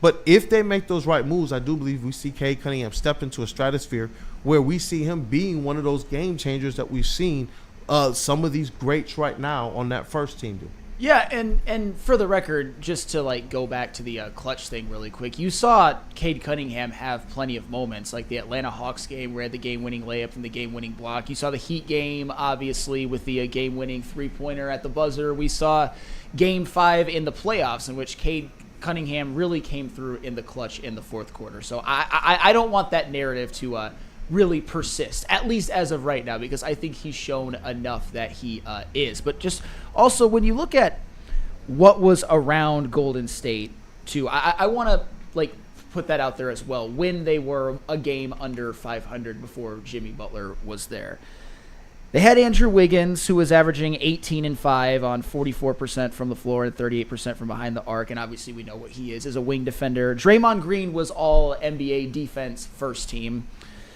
Brandon Pajemski and Buddy Hield. But Buddy Hield had played 82 games and was 37% from behind the arc. Brandon Pajemski. Hey. You and Rod Beard had an epic crash out on the show over that, man. Still one of the best. All 11 points a game on a 37% from a behind the arc. But still, as a role player, he was a pretty good complement to Steph. He did miss some games, though. And also Jonathan Kuminga, even though he got basically pulled out of the rotation in the playoffs, and you can tell Steve Kerr doesn't like him. He had some moments in the regular season. Even though he did get hurt, he had some moments in the regular season. So I would say that early season Steph, full season Cade, their help was comparable, and I think even with Steph, you could even argue in some ways it was a little bit better. But I will say, though, Malik Beasley in the regular season, he was damn good help. He was arguably a sixth man of the year. But in the regular season for the Warriors, Draymond Green was first team all defense. Still, even though he's got a bunch of gray in his beard, so he still can play. And that's what matters here. So we're not even just talking about the usage offensively, but defensively, what did we see Cade doing? Going and picking up also the top guys, too. That's the thing. What were they doing, Jalen Brunson? Who ain't guarding Cade? And every time he did, it was barbecue chicken. See, so now that guy, he has the opportunity to not have to guard the star. Jalen Brunson gets the opportunity to not have to do everything. Why? Because we knew they were going to run OG. Where's our, and that's where we're hoping. This is where, internally, before we even start talking about splashes, can Asar be that? We saw him play that role to the point that Cade didn't necessarily have to chase around Brunson for large portions of that game unless they got switched off onto each other.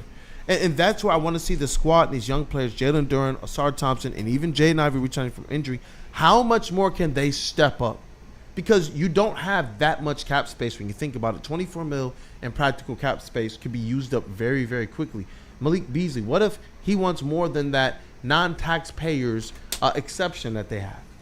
Well, that's $14 million. What if it gets more and the hometown discount is still a little more than 14, but less than the market of 19 to 20 a year? You see, now all of a sudden you're cutting into that 24 and you don't have much room because you're going to also have a draft pick potentially that you're going to want to be able to bring into that space. Who knows what flexibility you want during the draft to be able to potentially trade back in. It becomes very, very, very, very vital, man. But you know what? When just looking at this, just to kind of bring it back full circle to the All-NBA teams, I do believe that this is more than just a nod to Cade Cunningham.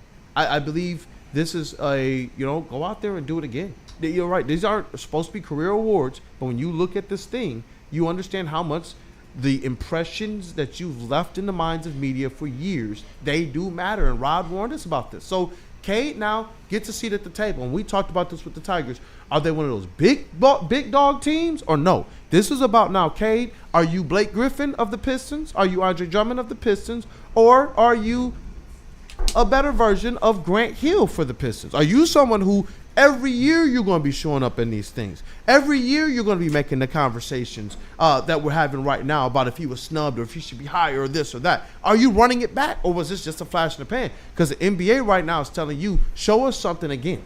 That to me is what they're telling me. Show us something again. Cade Cunningham had the most votes for a player in the All-Star game. I believe you have to go back to Grant Hill.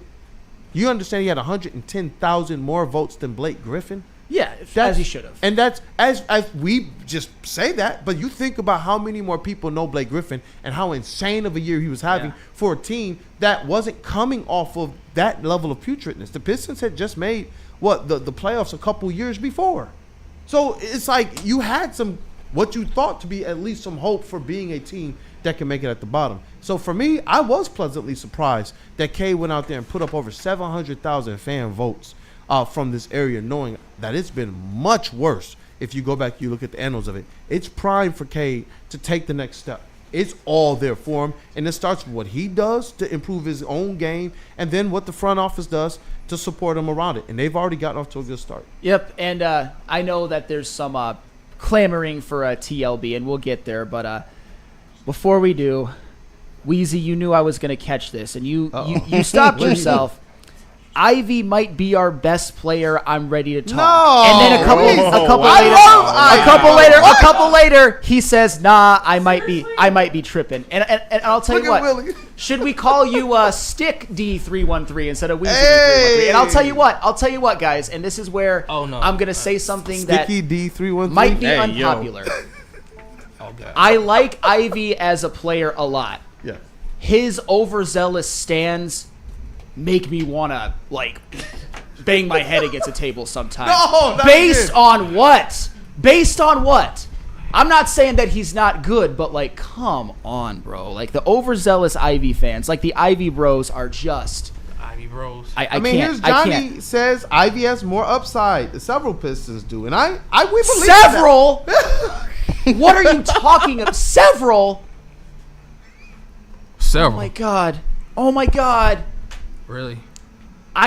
Guys, what have I always told you about? What have I always told you about? There are certain athletes in this town, and you're already seeing it. I've saw it with Aiden Hutchinson. I've seen it with Riley Green now, and I'm seeing it with Cade Cunningham. There's a certain segment that just cannot wait to turn on these people, and it just makes me love them even more and defend them even more. Several? No. And no to Ivy either. Absolutely not. We got a TLB. Word to our brother Broder and KG. It's on a TLB. You want a TLB? I do. What a voice of reason. Anything else for this discussion? Or Kavasi and Chase before we move on? I mean, if anything, I would just change out Donovan Mitchell out of first team, but that's me. Yeah. I can't wait till next season. I just hope we really have their number, man. I can't wait. But Kavasi, what about you, man? Overall, you cool with the list? Are they telling our guy?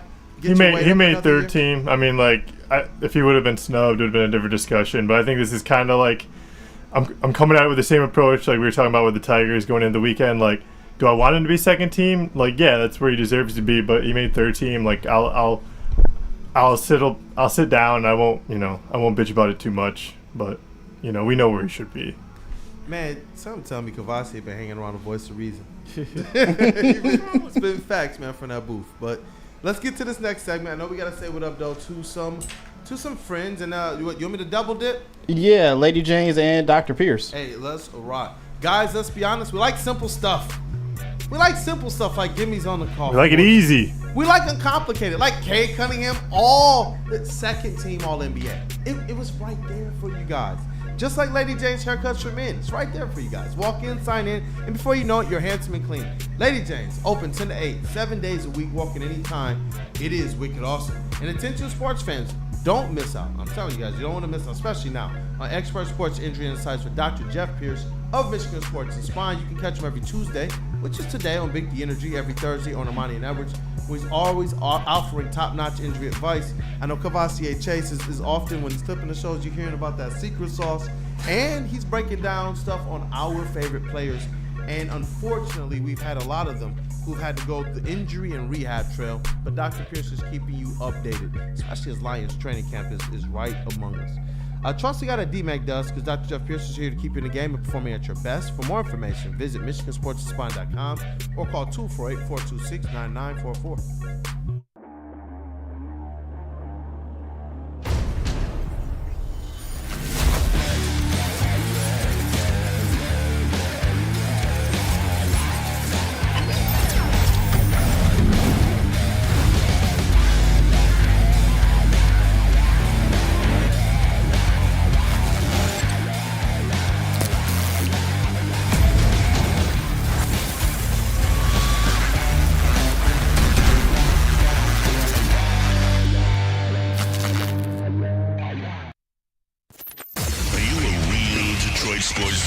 Woodward Sports is here to give you all the Detroit sports you can handle. Weekdays, make sure you're locked in on Wake Up Woodward from 8 a.m. to 10 a.m. Followed by Big D Energy with Neil Rule and Darren McCarty from 11 a.m. to 1. Up next, you can't miss Ermanni and Edwards with Maz from 2 p.m. to 4 p.m. And finish the day out with the bad boys of Detroit sports media, the Woodward Heavyweights, from 5 to 7 p.m. Okay, wait, that isn't enough for you, you sports freak? Check out Woodward Wings, Woodward Ringside, and the Lions Weekly Update every Sunday with Broder, Terry Foster, and Sean Beligian. Subscribe on YouTube for all our great content, and make sure you're following on all social media: X, IG, Facebook, and TikTok. You want sports? We got you covered. Detroit's #1 sports network, Woodward Sports.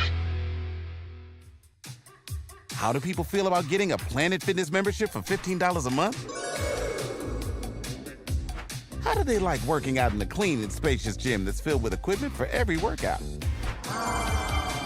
And how about free fitness training in the judgment-free zone that leaves them feeling energized all day long? Join Planet Fitness today with the free PF app online or in club and start getting that big fitness energy for $15 a month. We don't like to brag that we are the toughest sports network in Detroit, but we do have a guy named Darren McCarty on our side. Woodward Sports.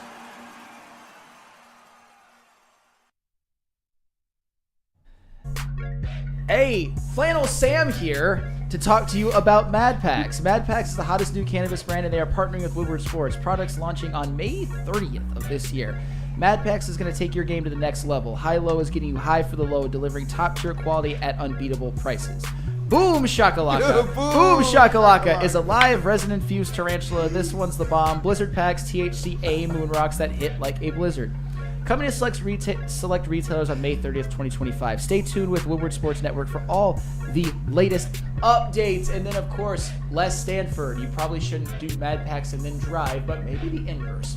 Les Stanford, Chevrolet, Cadillac, Buick, GMC. You got to get there to get the product, right? Absolutely. Hey, use responsibly. Get there to get the product, drive home, and then use Mad Packs. You can lease the GMC Sierra for There, you can use it irresponsibly. 2025 Hummer, $699 a month. The 2025 Envision, $259 a month. Les Stanford, Chevrolet, Buick, Cadillac, GMC. Hey, you know what, man? The way you said that with the cadence, I kind of want to hear Flannel Sam rap now. Like, I want a Flannel Sam rap out. I think it actually absolutely dope. Man. Don't put that out there. With the White Claw victory shades on. Hey, don't test me, man. I'll bring the equipment in, man. I'll be in here cutting up these beats. I have Willie B on the 1s and 2s. We have Kavasi Chase writing something up. I have JB over there cooking up the graphics. We'll have Flannel Sam album on the way. If the people want it, though, we might have to do something like that. At least one song. Oh, boy. What's the name of his album? I got the auto-tune. I can't promise. Auto-tune. I got it. Oh, wow. JB, I learned how to satisfy the like button last week. You know you figured it out? Let's satisfy that like button right now. That's a great transition. And shout out to Kavasi Chase for holding down. He's been spending so much time with you, bro. Maybe too much time. Nah. Another monster. I'm getting faster. More He's getting MVPs. looser, man. That's how it goes. You know? I'm getting faster. He's getting looser. Satisfy that like button. All right, Chase. Time than right now. Chase is on Constantly. you. Satisfy that like button. So you. Hey, you know what it is. Happy holidays. Hope you guys are having a good one. Slow it down. Relax. Take it easy. Hey, hit that like button. Go Let's left. run it Go up. right. Clockwise. Counterclockwise. Do the alphabet backwards. You know how it is. Satisfy that like button. Time to talk Lions, boy. Kavasi hold it down in there. I didn't know, man. He's a natural. Like, satisfy that like button. Shout out to him. But we got a TLB right now, and got to talk about some of these dogs on the Detroit Lions that are going to keep. Jared Goff! Hey, Stick showed up. Stick. He summoned himself, apparently. he just said Jared Goff. dogs on the Lions. You can only be talking about the lead dog. What up, though? What up, I though, mean, you can Stick? only. Happy Tuesday. Hey, you know what? But Amon-Ra St. Brown, the person who's going to help, Jared Goff, or the other way around, or, you know what, mutually, get to these precipices that we hope the Detroit Lions get to, Stick. Amon-Ra St. Brown. It's time to start talking about what we expect of these players, because we got a lot of people who got paid. We got a lot of players who we know are going to be probably in the top 5 of their position groups. I love the graphics now that you're seeing top duos in the NFL. And if you would have said Amon-Ra and J-Mo last year, at the start of last year, people would have called you crazy. So shout out to J-Mo too. But it's Amon-Ra as that wide receiver 1, and all the things he's been since he's been drafted here exceed a lot of expectations. What people thought he could be. Now we're sitting here talking about a guy who's actualized Pro Bowls, All Pros, got this team to a couple division titles. What do you expect more of Amon-Ra St. Brown? I think basically more of the same. And the reason why more of the same is more than acceptable is we put out a graphic on our social media, which is pretty telling about how Amon-Ra St. Brown has started off his spectacular career. 40 receptions away from 3rd in Lions history. He's 393 receiving yards away from 4th in Lions history. And he's 4 touchdowns away from 3rd in Lions history. Does anybody have a guess who 3rd is right now in terms of receiving touchdowns in Lions history? No. 3rd. So what? Say it again. You said 1st, 2nd. Who's currently 3rd? We have what? Johnny Morton. We have Herman Moore. We have Calvin. We got Golden Tate. Roy Williams? Nate Burleson. Marvin Jones. Marvin Jones. Jr.? Marvin Jones, yeah. We were all off. Yeah. Yo, Marvin Jones Sr. yeah, Marvin Jones Sr. We were so off of this Still one, so yo. happy. I went through all of these Wait, names, and Junior? none of those guys are in. Seriously? Yeah, no, he How did many years was he here, bro? not many, but he certainly he racked up the touchdowns, that's for sure. And with I mean Herman and Calvin. Shout out to at him the too, top. friend of the show, Marvin Jones Jr. Yeah, shout out. You see, Johnny Morton is up near the top of certain lists. I believe Brett Perriman is actually currently 4th now on the receiving yards list. But Amon-Ra St. Brown has only been in the league for 4 years, and he's already basically like a few good games away from being objectively the third greatest receiver in Lions history. I expect him to be more than the third greatest receiver in Lions history when it's all said and done, but you could actually quantify it, not projections, actually quantify it. And yeah, I expect more of the same from Amon-Ra St. Brown. You've seen just steady improvement, a 900-yard rookie year, a 1,000-yard second year, 2 consecutive first-team All-Pros. He's just...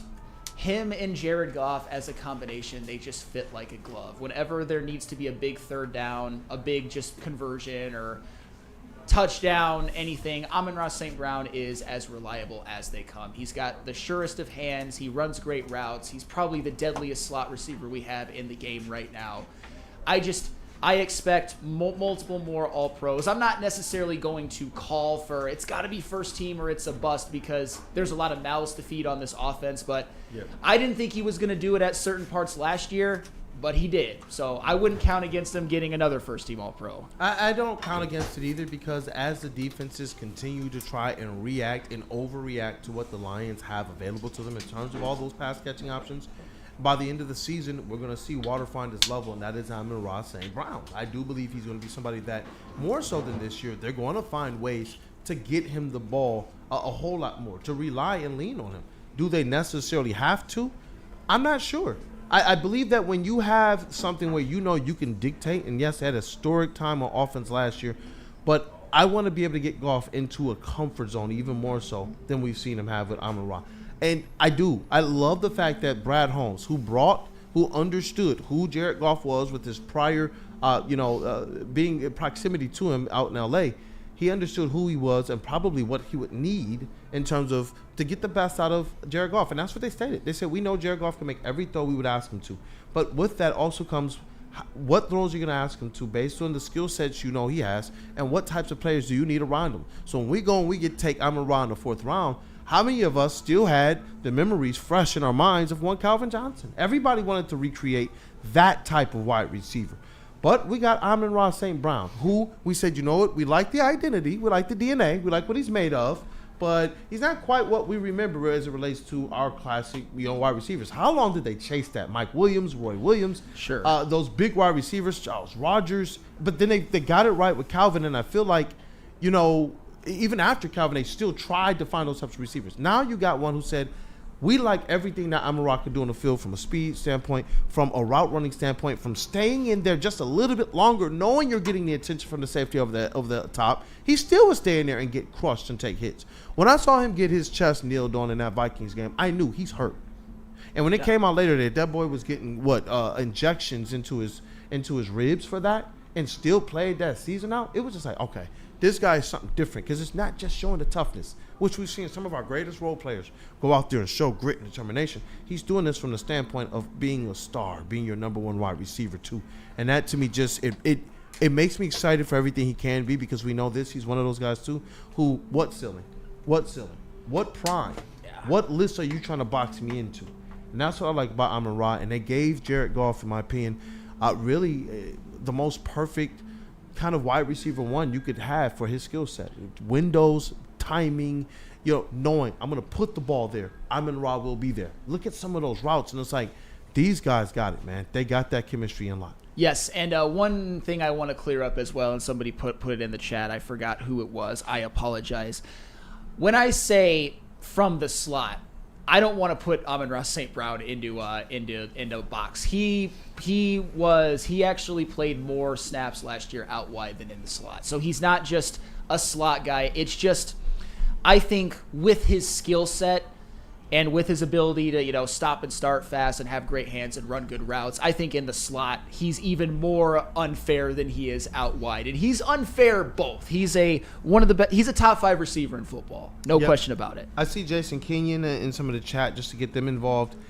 He says, you can't play man or zone and cover this group easily at all. What up, though, with Detroit Gunny? ASRB14 can play all the wide receiver positions and continue to produce. And it's cool to see all of the Amon-Ra St. Brown love because sometimes I believe, we get into a position to where we know our guys are good, but do we believe that they're that good? I believe Amon-Ra is that good. He's a different type from what we saw with Calvin, who did it over a majority of seasons, and we knew right from the get-go in terms of the catch radius, how special he was, being able to go up and catch the rock over multiple defenders, the speed that he possessed with his frame, the route running. We knew that there were going to be special moments from that. With Amon-Ra St. Brown, how many people were sitting there saying, based on the measurables, there's going to be special moments. But how many special moments has he delivered? That means that it's been even more so than what the naturally gifted would be. This is all work. These are the things. When they say we're looking for the players that identify with the city, that's the type of stuff that like the Detroit Kool-Aid part of it gets me really fired up about Amon-Ra St. Brown. And when you're talking about what we expected or didn't expect or didn't see that there was going to be opportunity for him to make all-team first pro, not because of a lack of talent, but because, hey, man, there's even more miles to feet. No, he still went out and found a way to do something that's hard to do here in Detroit, and that's receive some acknowledgement from national media on that top scale. Think about what we're talking about. We just came off of the discussion with Cade Cunningham. And now we're talking about Amon-Ra St. Brown, who has, for multiple years now, proven to the people who he is and broken whatever that Detroit versus everybody ceiling is. Like I told you, what ceiling? Whether it's his potential or whether it's this type of stuff. He went out there and did it. We didn't think, we thought this man was going to get passed over. And remember how pissed he was with the Pro Bowl stuff? Yeah. He was pissed. And so that's why it's like to see how this type of stuff ends and to see how he's going through. I thought we loved our players more than everybody else, to an unhealthy way, including how we will drink all the Kool-Aid for them. But he actually went out there and he's literally checking off all of those boxes that we as Kool-Aid drinkers set up for him. And that's where, when you look at this season, I do look forward to Amon-Ra being in all of those top 5 wide receiver in the NFL conversations. I just do. Yeah, and he already is. Yeah. I think he's getting his just due. He's about, I think, ranked consensusly about where he should be. I would put Justin Jefferson and Jamar Chase over him for now. And then they always put him at that 5 spot. I think he's going to make a better claim, though. I was going to say, I would put him anywhere from like 3 to 6. I think there's the top 2, then there's like the next 4 or 5, and I think Amon-Ra St. Brown is in that next 4 or 5. And one of the reasons why, too, is, and maybe I'm creating narratives out of thin air, but I don't think that I am. I think Amon-Ra St. Brown gets slept on a little bit in terms of this fan base on to how he's performed in the playoffs. Because I saw something from a Wheezy D313. It looked like there was some tone to it when I was talking about Amon-Ra St. Brown and how good and reliable he is. And and he says, especially in the regular season, I don't understand Amon-Ra St. Brown has over 400 receiving yards in 4 career playoff games. You saw him clinch the game with a big catch against the Rams. You saw him get a touchdown against Tampa Bay. You saw him get over 80 yards in the loss to San Francisco and over 100 yards in the loss to the Commanders. Amon-Ra St. Brown is a great postseason wide receiver. I'm glad you said this because you do got look. What up, though, with Detroit Gunny, and shout out to you for supporting us.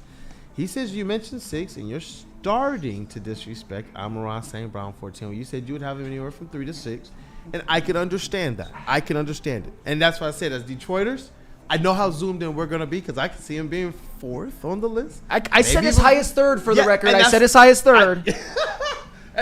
But that's where, look, we got that guy we can believe in because I saw another comment that intrigued me too.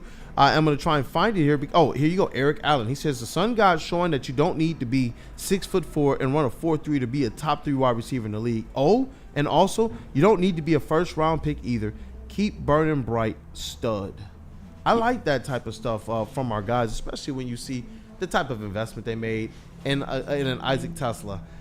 When you look online, there are huge pockets of corners of social media world full of Isaac Tesla hopium, bro. Yes. Oh. Full of it. And people believe that he has a good opportunity to kind of follow in those footsteps of Amon-Ra, maybe not have the levels of success, but you're just hoping that these are the types of players that Brad Holmes can continue to identify because Amon-Ra has cashed in well beyond what any probably would have expected. All-pro, wide receiver, a first-teamer at that, and a top 5 wide receiver that you could take into any argument, you could take into any conversation, and even your most your most fearsome haters still have to say, "Oh yeah, Amon-Ra's that dude." Yeah. Oh yeah, Penei Sewell's that guy.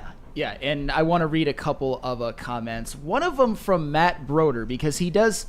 I think this is an unnecessary stray. Can we talk about how egregiously overrated Drake London is, the other USC wide receiver, 8th overall pick? What's so special about his career so far? I don't think he's overrated. Kill him, brother. I think that he's properly rated as like anywhere from like the 12th to 18th best receiver in the NFL at this point. He was fourth in the league in receiving yards last year. I'm not saying that that's necessarily special, but I'm not going to. Amon-Ra. Oh, not even close. Not even close. That's why I said like 12th to 18th, and that might even might not even be like 12. I'm seeing some people. Hey, look, my guy Cy Gray. Thank you for supporting. He puts Jamar Chase, Justin Jefferson, CeeDee Lamb, St. Brown, and then fill in the rest. So he has St. Brown at 4.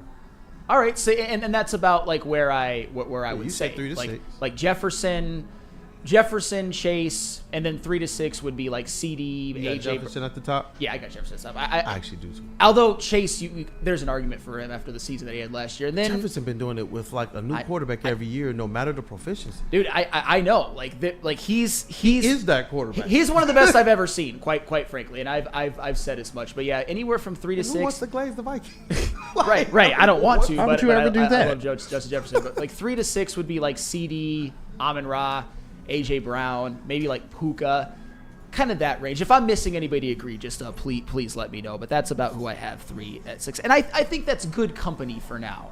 I don't know if Amon-Ra St. Brown will ever get to Justin Jefferson or Chase levels, but if he ends up having more big catches in big moments, like to help win a Super Bowl, that's where he's gonna get that type of cachet, because he has some things working against him. It's not a knock. Amon-Ra St. Brown is arguably top 3, but Jefferson and Chase are just like special.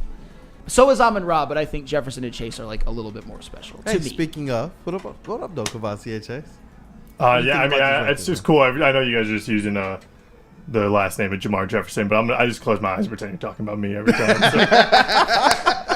So thank you, Sam. Like I said, I'm pretending that's all about me. So yes. I love it, man. I love it. Broder, these are actually some good ones. Is Drake London better than Devontae Smith? I say yes. Is he better than Garrett Wilson? I say no. Is he better than DJ Moore? I say no. Those aren't, but that's a pretty good gauge to me about where the company he keeps. Although I think Garrett Wilson is better than the other two. Hey, Big Con 51 is actually pissed too. How the F do you put CD over ARSB? I didn't necessarily. I said they're in that same. They're in that same. Yeah. Arguably, you could see him with a great stake to 3. Yes. Goodness gracious, man. Now they got me thinking, because I was like 4. But it's like when you think about it, I don't know, man. Yeah, he does have a great claim to 3. If we said it with our chest, would you put him at 3? I would put him at 3. I would not. I'd put him at 5. At 5? I'd put him at 5. If I'm making the Flannel Sam list, I'd put him at 5. But if you want to put him at 3, I wouldn't kill you for it. Voice of reason. Hey, Big Con, I was at 4 comfortably.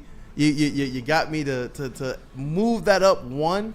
Chad has been doing that, man. I put on the victory shades because of Dante. Big Con got me here. What about you? 1, JB Smooth, Woodward Sports MVP. How you feeling about this list? Where you think Amon-Ra is in that top 5?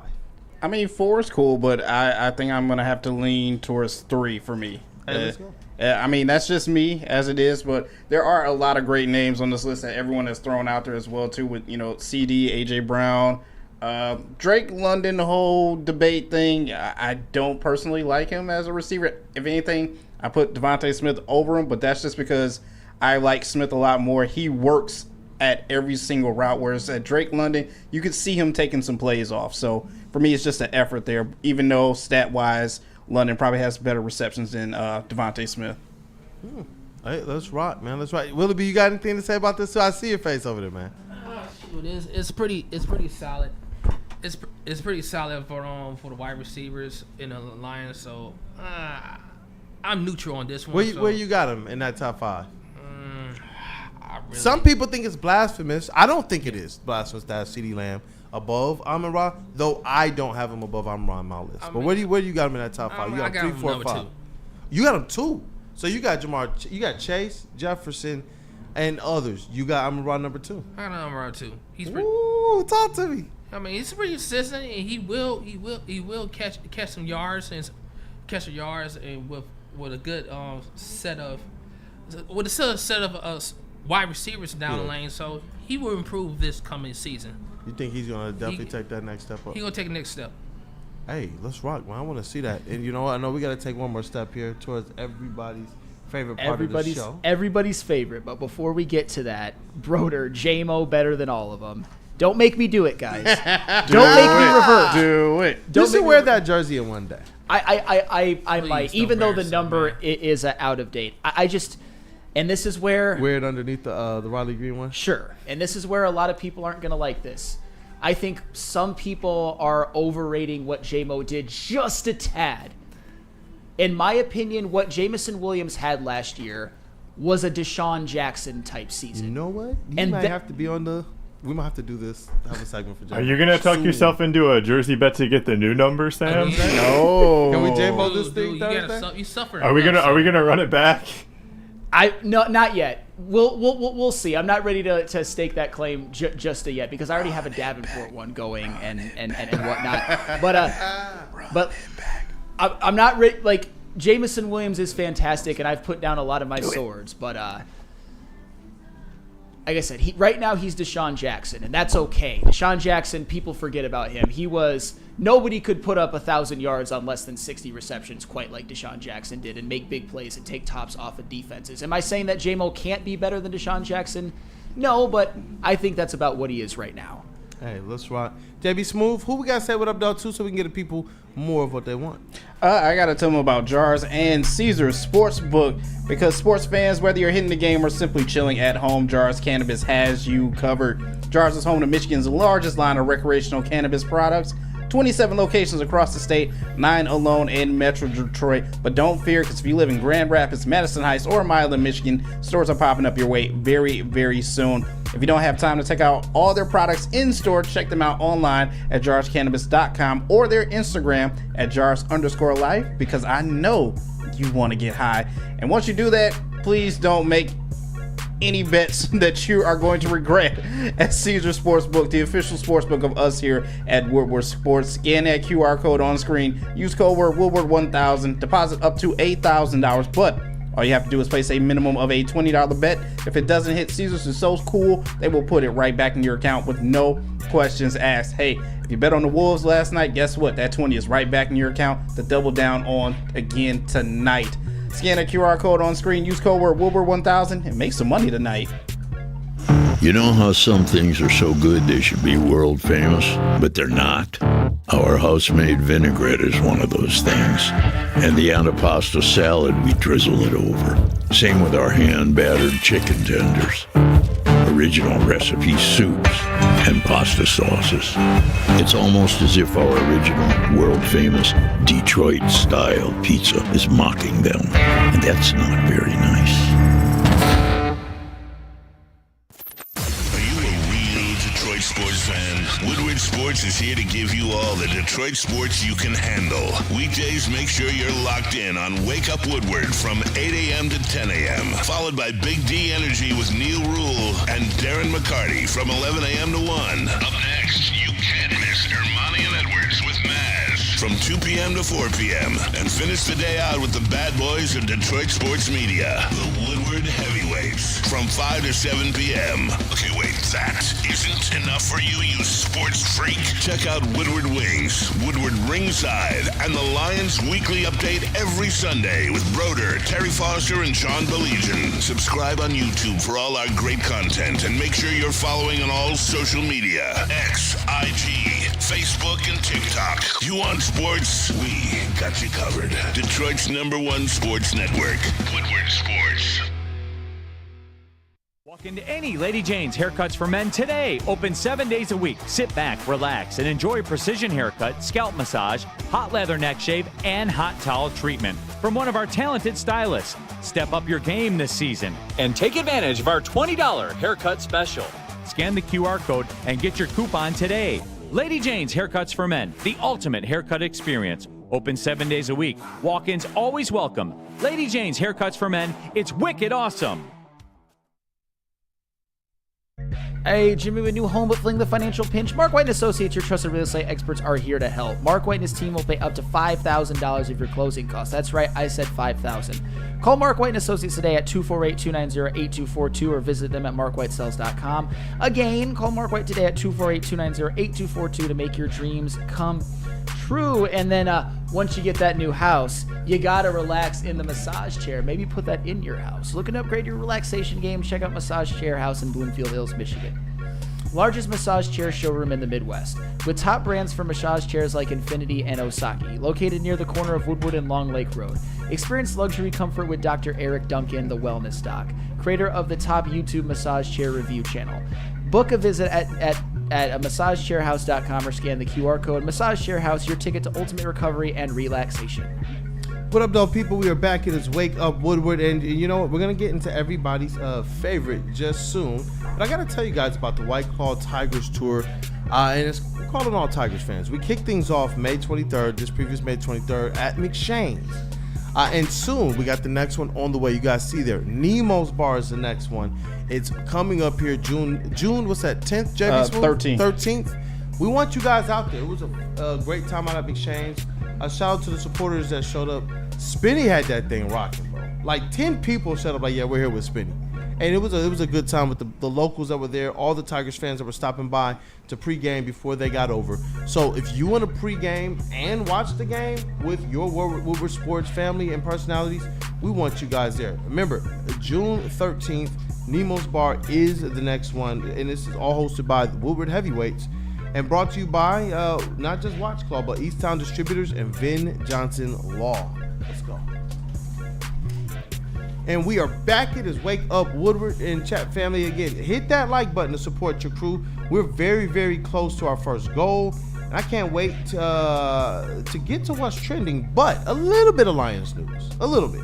Ian Rappaport, the Lions have added some veteran linebacker depth. Some of the linebackers. Signing Cade Cunningham, sources say the longtime Texans standout most recently played for the Broncos and the Eagles. Any reaction from you, Flannel Sam? I think, you know what? I think that might be something for tomorrow when we can really dive into it. Whether it's something or nothing, because I'm not quite sure yet. Yeah, if I'm just being honest. I can't wait to break this thing down, and I see a couple people in the super chats too. Do you want to do what's trending and then we'll do the super chats and wrap up, or super chats first? Yeah, let's get into what's trending then. I got you. And now it's time for the most electrifying segment on the internet. Bum, bum, bum. It's What's Trending with JB. Live on Wake Up Woodward.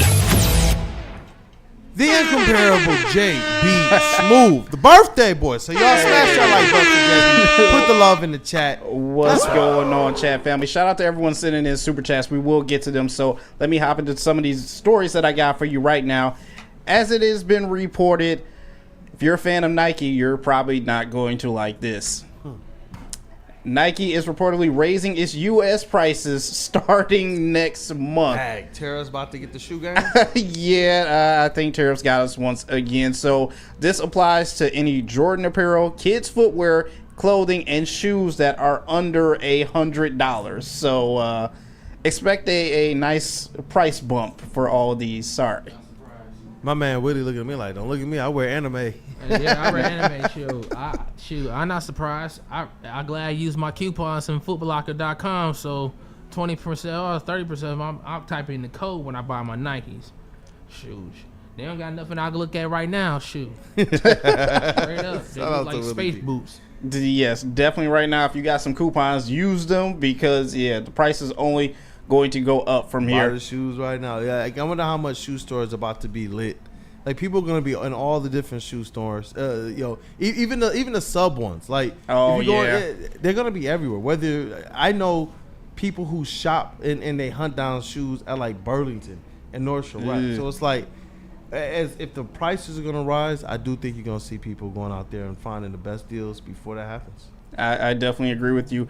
All right, next up, you guys, have you all seen the movie Superbad? I'm assuming. Yes. That's my shit. You guys remember that scene where he's in woodshop class and he's just drilling holes because, you know what? Fuck it. Last day of school, right? Yep. Last day of school. Well, hey, last day of school for these guys as well, too. So, you know what? Screw it. We're just going to play Fortnite in the bathroom. Wait, what? Genius. Wait, Yes, we're just gonna play Fortnite in the bathroom. But my man's just sitting on the bathroom floor. Yep. To just chill and play Fortnite. Just playing Fortnite in the bathroom. Next to the trash can. Yeah, you know what? Fuck it. Last day of school. Senioritis, man. No. This is what senioritis makes people do now? Back in my day, we'd shoot dice in the bathroom. The bathroom was for shooting dice, fighting, dunking over people. Jump over the garbage cans. Yeah, jump with the garbage cans. Scrap in the bathroom to get handle the situation. Shooting dice. I came from Detroit public school, so that's the blame for it. But let's be straight up. Bro, that's crazy. Remember, he's also he's definitely Uncle Willie. Indeed. Shout out to Will. Yeah, you're just playing Fortnite in the bathroom. Well, fuck it. Last day of school. That's pretty innocent, though. And finally, I will end what's trending with this. Willie, maybe you can help me out with this because I don't know what the hell is going on in this video. All I know is it's an oil change on the freeway. Oh shit! Wait, I don't know what's happening in this video. No. Is there a I-75. There's a person. There is a person hanging off the front of the truck, I guess you could say, with the hood up. I don't know what he's trying to fix, but yeah, some brake fluid. We didn't stop the brakes. Could that be it? Brake fluid? Like my man is just trying. Brake fluid bad. My man pouring the water right into the when it get low, right into the radiator. I've been there. That's nothing new, man. We got to pull over and you got to put the water in there because you got a radiator leak and you in college and you're like, I don't have the time to get this fixed. You got to put the water in, man. Maybe that's what it is. You didn't have time to pull over just once, like. I don't understand it. Wild. Flannel, anything? Is there any That's sense nothing to new. this at all? My synapses are just like dead when I look at this. I'm just like, what the heck is going on? Well, just don't get the oil change until you can stop, right? No, get the oil change when the miles hit. Well, that of course, yeah, of course. Get the oil change when you're supposed to, and then stop somewhere, get your oil changed, and then drive. Never be in a situation where you feel like you have. If you feel like you have to do both at once, something has got. This is one of those. This is going wrong. This is me. You may wonder how I got here. That's one of those moments. Grim says humanity is cooked. I'm just wondering what he's hanging on to, like inside the car, like because everything underneath that engine is generally hot. As heck, bro. Yeah. Like, what are you hanging on to? At least his emergency hazards are on. Are they? It makes everything all better, right? You put the hazards on, it's all good. I feel like this is Texas too, so everything's just hot. You can get away with anything if you have your hazards on. It's actually like a beautiful life hack. But that's it for what's trending, you guys. Let's hop in the mailbag while we got some time. If we got some super chats, if you'd like to. Yeah, true. I forgot about the super chats. Shout out to everyone sending them in as well too. $10 from our man Jason Kenyon. He said, CeeDee Lamb is great and OU alum, but is limited by his team. He can't get any better where he is. St. Brown is limitless with his team. It can only be better. Like CD, but can't be better. What do you guys think? I mean, I look at CD as an individual talent, and I see that not this past season, but the season before, he had almost 1,800 receiving yards when Dak Prescott was actually healthy and playing well. We all know what the Cowboys are. We know that they're never going to do anything of a substance, but as an individual talent, CD and Micah Parsons are really the best that they have, and it's not even close. And they might not even have Micah Parsons forever. We'll see. Jeez. Any more of them super chats? Yep, just one more super chat. Shout out to my guy Cy Gray sending in $4.99. He said this, and you also brought this up as well too. But the Lions breaking news: Lions sign linebacker Cade Cunningham. Positive, negative, or neutral move, and no edge signing yet. Should we be concerned? Tune in tomorrow. Yeah. Tune in tomorrow. Like I don't want to burn too much of this in just one day because I think I can give a more nuanced take tomorrow. If this happened at like 8:30, I would try to give my thoughts, but you got to tune in tomorrow. Everybody is just clamoring for Flannel Sam and Kool-Aid's thoughts on Cade Cunningham, right? Let's go. You know, linebacker, he's here. Linebacker. This is Mr. Linebacker. You know what I mean? That's what this move is. Soon, they're going to definitely go and sign Zadarius Smith and also trade for Trey Hendrickson. They're going to do both. They're going to do That would be our craziest show in a while. Yeah, because if That's that for happened, sure. we probably go for another 30 minutes. If they signed even Zadarius. Oh, yeah. I'd be like, JB, let's rock, man. But I think this has been a good show. Yeah, 100%. Hey, shout out to the chat family and for you guys being here and supporting us. I'm going to get that chest pass going with my guy Flannel Sam. We're going to break this thing down. Like it. And shout out to the chat this morning. You guys have helped influence a large portion of the show. And we hope as we continue on with Wake Up Woodward and building this Woo Crew family with you guys, and as our team continues to grow, we want to be able to feature you all more. So remember, get those videos in. If you have anything to say, 5 seconds, 10 seconds, 30 seconds, 2 minutes, hey, get it over to us and we'll definitely make sure the best of it is up on our show. We will respond. We will react. You can tag us. You can post it on your own socials. You can send it to us, to our emails, to DMs. We want to be able to feature you. Also, your reactions. React to anything. Respond to anything on our DMs. On our socials. Respond within this thing. So when this thing goes from live to a show, go to the comment section. We're going to feature some of those comments. Tomorrow's Woodward Pistons segment, we're going to have a Swisher break that is based on what the people want to see this free agency. So it's your comments that's going to be featured tomorrow. You're going to see us, including the legend Rob Beard, react to it. I can't wait. But this has been an epic show, as they all are. I'm glad that we continue to get this opportunity to cover Detroit sports, but more than that, create this family with the greatest fans in all the sports, man, and that's y'all. Shout out to Matthew Broder. Shout out to our brother KG. See Stick over there in the other room, too. We got interns Noah and Ryan and, what's your name one more time? Intern Alina in the building, too. So, growing family, but we also got Willie B holding it down in the, I don't know what we call it, the Professor X chair.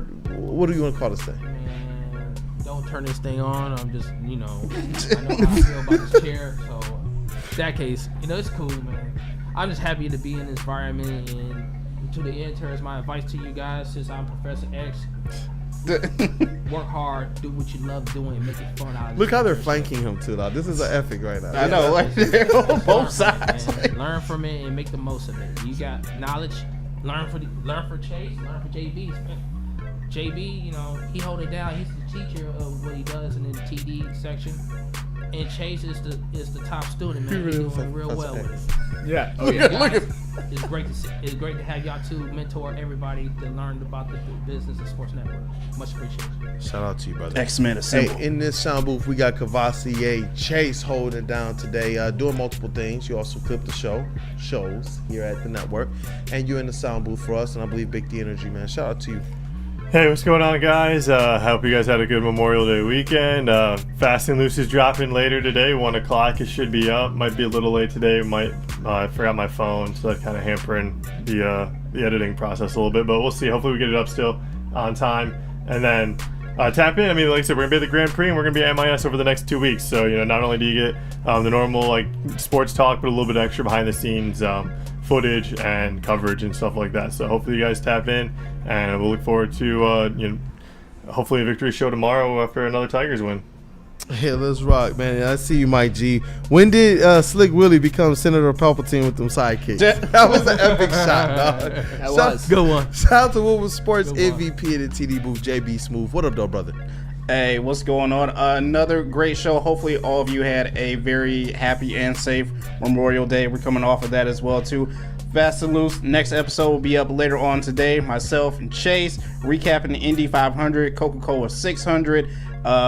Woodward Ringside, another episode is out right now with myself and KG. Relax, everyone. KG isn't going anywhere. He's still around, and he'll still be doing Woodward Ringside with me as well, too. And if you guys want to tap in, later on in the episode, he does discuss everything that he's doing now moving forward as well, too. But he'll still be with me and Woodward Ringside as well, too. And if you want some more JB, the No Chill Podcast episode 2 is out right now. I sent a link in the chat, and whenever you see my name, just click on it and add me as a part of your YouTube rotation. How fitting of a gift would that be, man? Y'all go and support our guy JB Smooth coming off his birthday weekend. And this is a guy that we don't see take many breaks. I probably could count on one hand how many vacations he's taken here in almost 3 years, probably over 3 years now. So shout out to JB Smooth. Please go ahead and support all of this content from JB Smooth. You hear what Kavasi is doing and the rest of us, man. We also got Woodward basketball. That show is going to be coming. Shout out to Anton, Platty, T. False, and we got some others that are going to be supporting, like Willie B. He's really been impressing me with some things, and I'm like, you know what? You're going to be more than a great addition to what we're trying to do here at Woodward Sports to give everybody the most in-depth content we can, and that's where it brings me to this guy here, Flannel Sam. You helped kick off and start Woodward Wings, and you've seen where it's grown. This is now a staple of Woodward Sports, and I'm proud of you guys. You, Justin, then joined you, and now Big Dog Spinny there too. But shout out to you, man, holding it down. I remember when I was telling you, like, bro, I really want you to be the correspondent of this thing, but we cannot move forward unless we got somebody who's willing to be the start of it, and you did that. So shout out to you, man, a vet of the squad, vet of the network, and we got more in-depth coverage at this network all the way around now because of this squad and others at this network. Hey, had an absolute blast making it a three-man show now.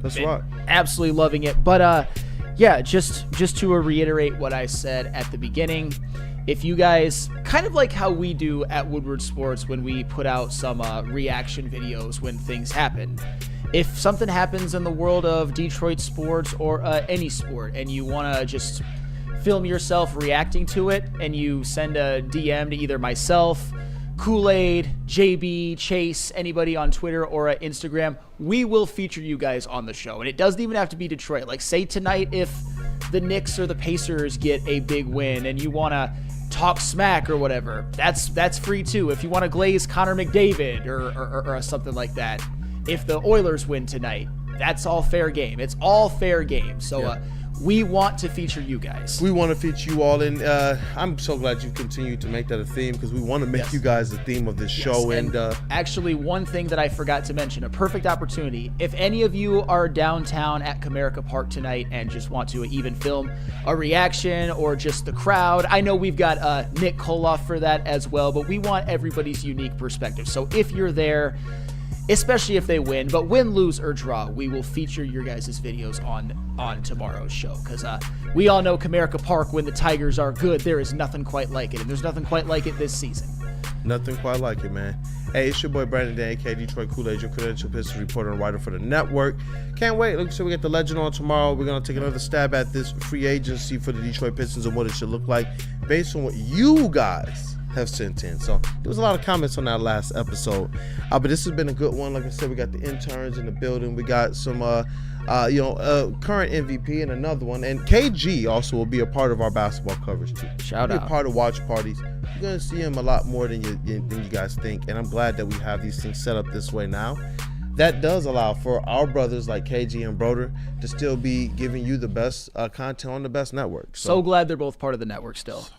So glad. Hey, it's just been Waco Woodward and Chat family. As always, you guys are the most important part of this. Smash the like button. Most importantly, have a better day, man. Hey, let's go.